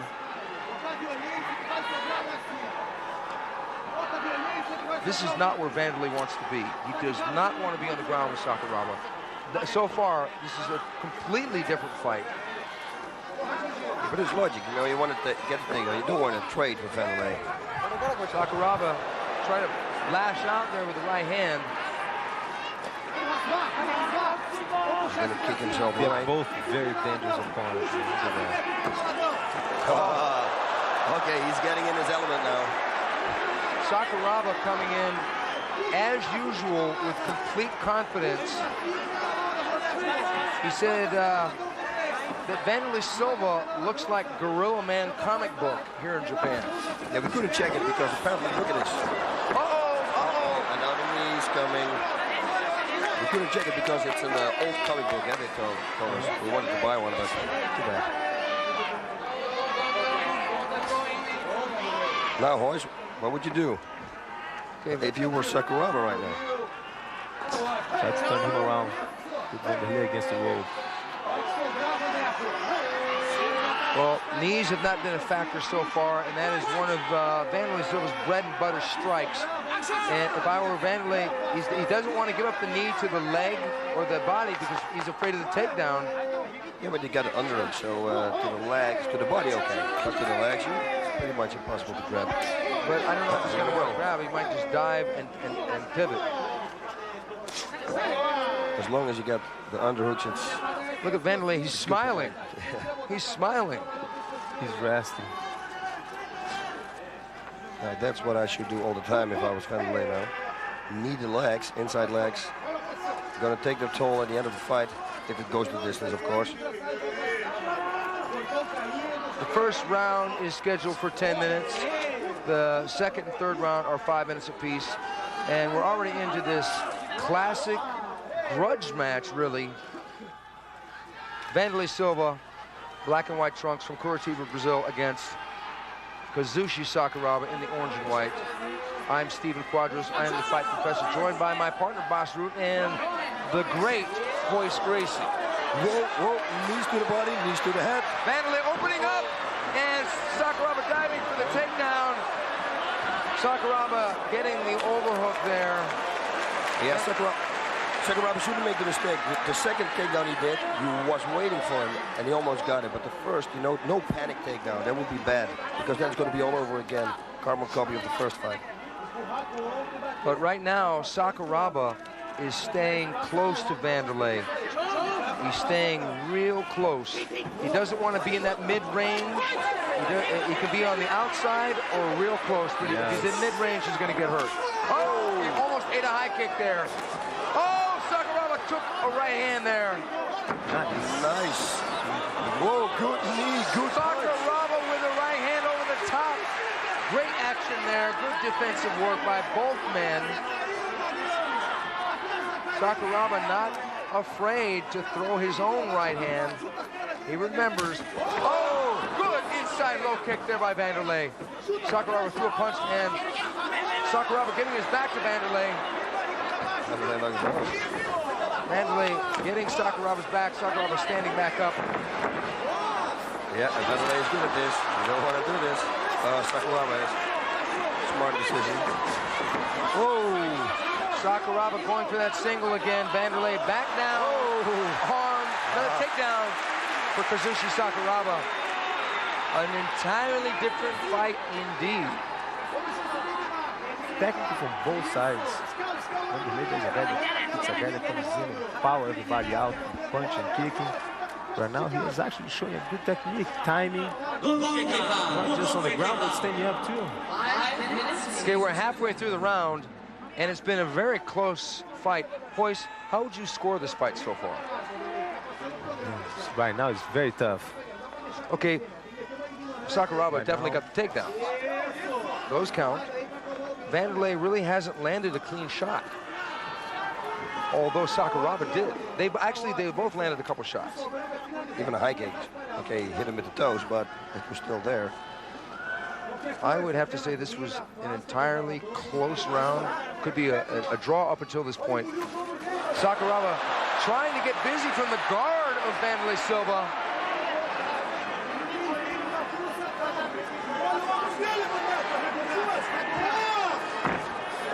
This is what Sakuraba wants. Oh yes, he wants him to play an Abu Dhabi submission wrestling style match. He wants this. Now, should Sakuraba go for half mount, half guard? Pass the guard, get across side.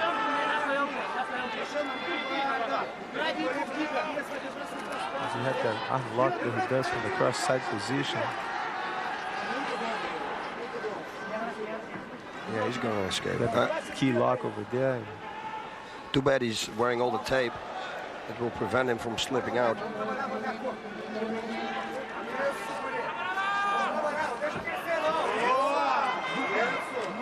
Nice. Wanderlei is working good. Boss, would you have predicted that the fight was going to end up like this so far? Yes, I did. Like I said, Sakuraba was going to go for a takedown. He was going to get it. Because the last time he was sick, so still, Wanderlei was a phenomenal. At that time, it was everything he did was a hit, so it was perfect what he did. So it doesn't say anything. But I mean, now he came in more prepared. I think after a lot of fight, look at this. Look at this. Now Wanderlei's going to go for an armbar. Oh, and he nearly had it. How did that armbar look to you, Hoist? You're an armbar man a little bit. I thought he should have hold it. Yeah, I thought so too. I thought he's going to finish it. Back. This is a good So fight. far, I like Wanderlei's high on the ground. Well, he does have a purple belt in jiu-jitsu, I think. Okay, so that says something, especially there in Brazil. Yeah.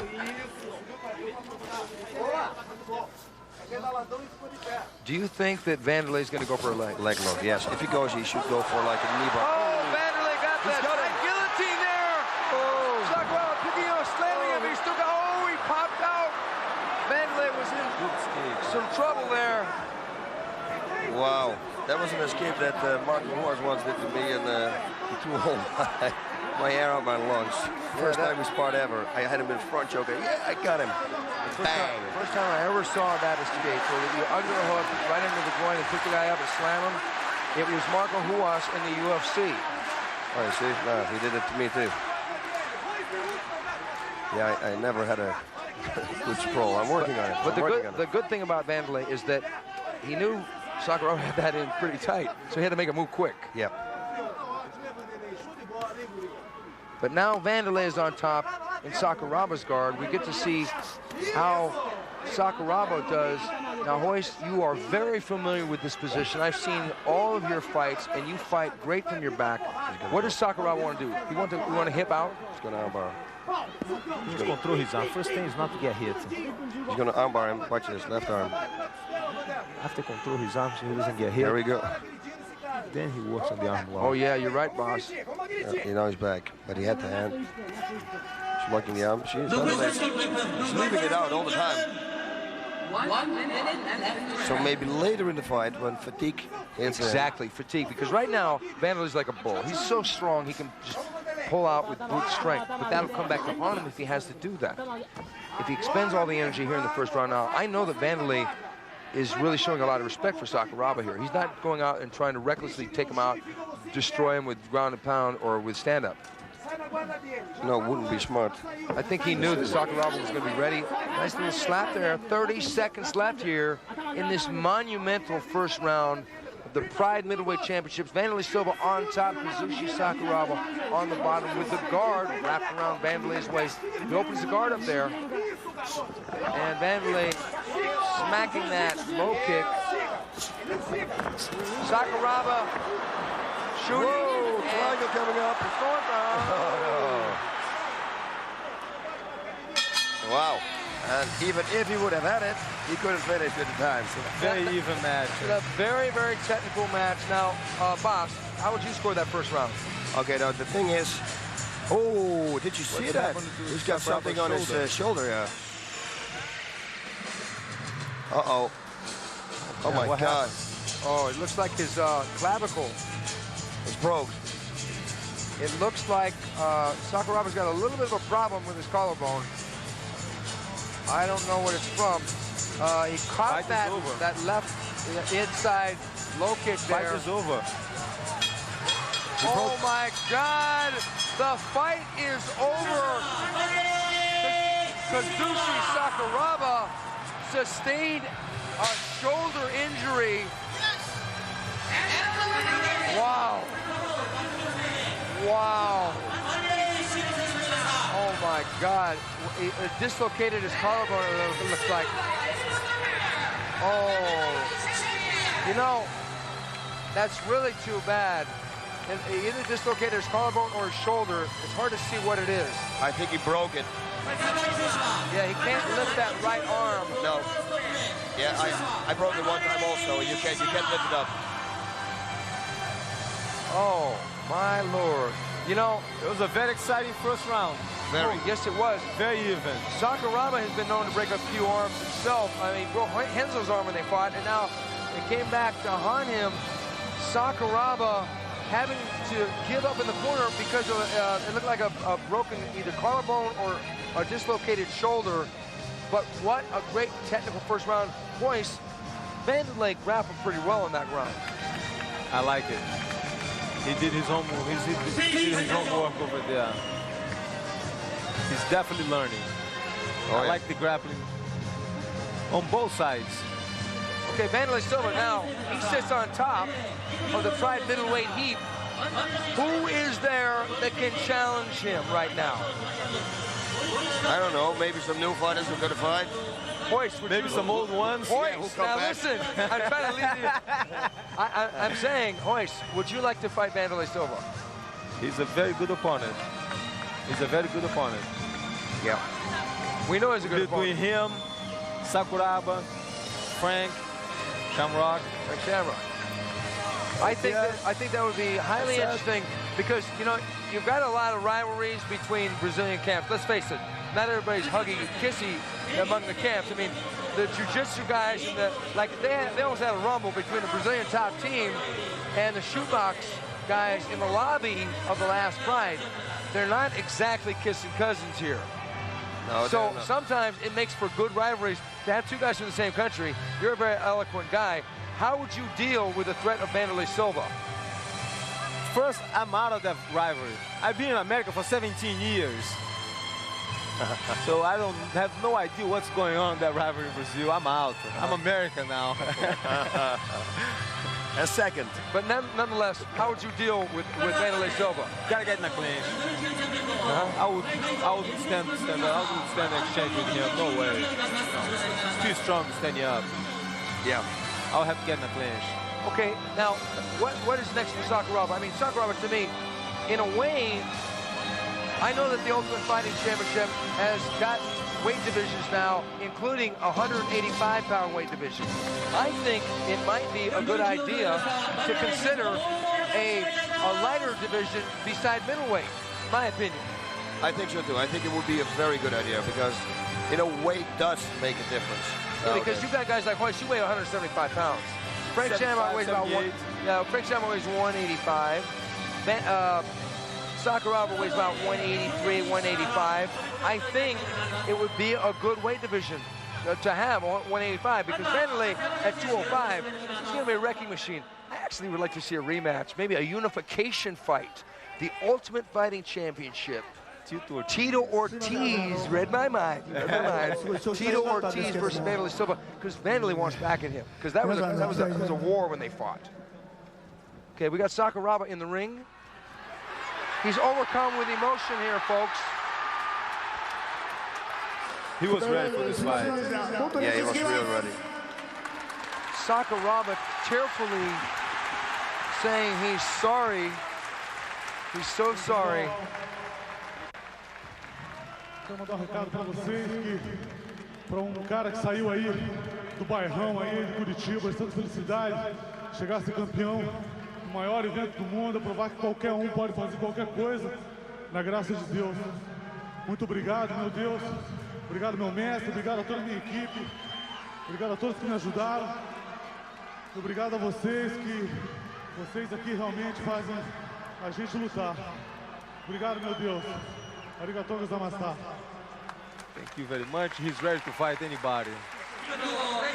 So now you say that you speak the language now. Is that what you're saying? I do speak the language. I am from Brazil. Oh, of course. See, I thought it was Japanese. That's good. We don't have to have an interpreter. We got Hoist Gracie with us.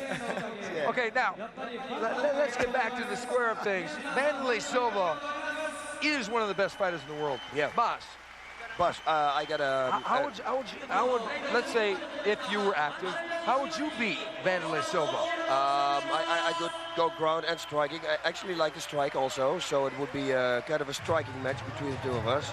And yeah, there would be some bombs fired right there. That's one thing I can say for sure.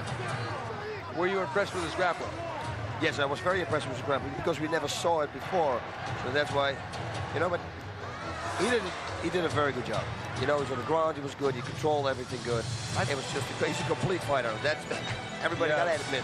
I'm impressed with his ground too. Yeah, it was good. Absolutely, and I think that Wanderlei at this weight, in the rules of the Pride Fighting Championship, is going to be so hard to beat. You're going to have to like take away rules so he can't do his thing, like the knee and the kick when you're down.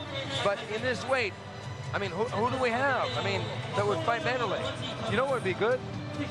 If you can't fight Tito, and if you don't come back or Hoist, whatever, we got Chuck Liddell. Chuck Liddell was a great fight. Dan Henderson. Dan Henderson. I like that. Because the first time they fought, Dan Henderson put Wanderlei on the deck early in the fight. Wow. Okay. So there we have it. The Pride Fighting Championships. Championship chaos. We had 53,200 people in attendance, sold out, a complete success. Now, on this card, we had some explosiveness in submissions, Hoist. We had Nogueira working for submissions, but not getting them against Heath, showing a lot of heart, Heath. That was a very good fight, too. Absolutely. Best heavyweight fight ever. Oh, yeah. And then Mario Sperry, another Brazilian coming in here and submitting Igor Vovchanchyn. To me, that was a bit of an upset. That was a surprise. Mario had only fought one fight in 4 years. I was surprised with that, too. Not surprised that Mario submit him, but I'm surprised that Mario was able to keep him down. He's a very hard guy to keep down. What did you think of Quentin Jackson, Hoist? I mean, would he be like a wild man that you would want to fight just to get your ring rust off to fight a guy like that? be a good one. Everybody's a good opponent. You ask me who I want to fight. Everybody. I'm a fighter. That's what I do for a living. I'm just trying to make it an interesting world here. We also saw... That's to pick a fight for me. No, because that's the business. The business is people want to see each other compete. They do. And I'm just, you know, throwing things out. I mean, if Boss were still actively fighting, I'd say, Boss, would you like to fight Wanderlei? Yeah. What? Yeah, I would like to fight him. There we go. There we go. Yeah. That would be an incredible fight. I think so too. Okay, so now we have the heavyweight division is wide open. We got Erikson. Oh, that guy's a monster. He's 295 pounds. Sammy Schilt, another monster. I want to see that fight. We've got two. It's like a Godzilla movie. Yes. Oh, they got two Godzillas. We got two Godzillas, two T-Rexes from Jurassic Park going head to head.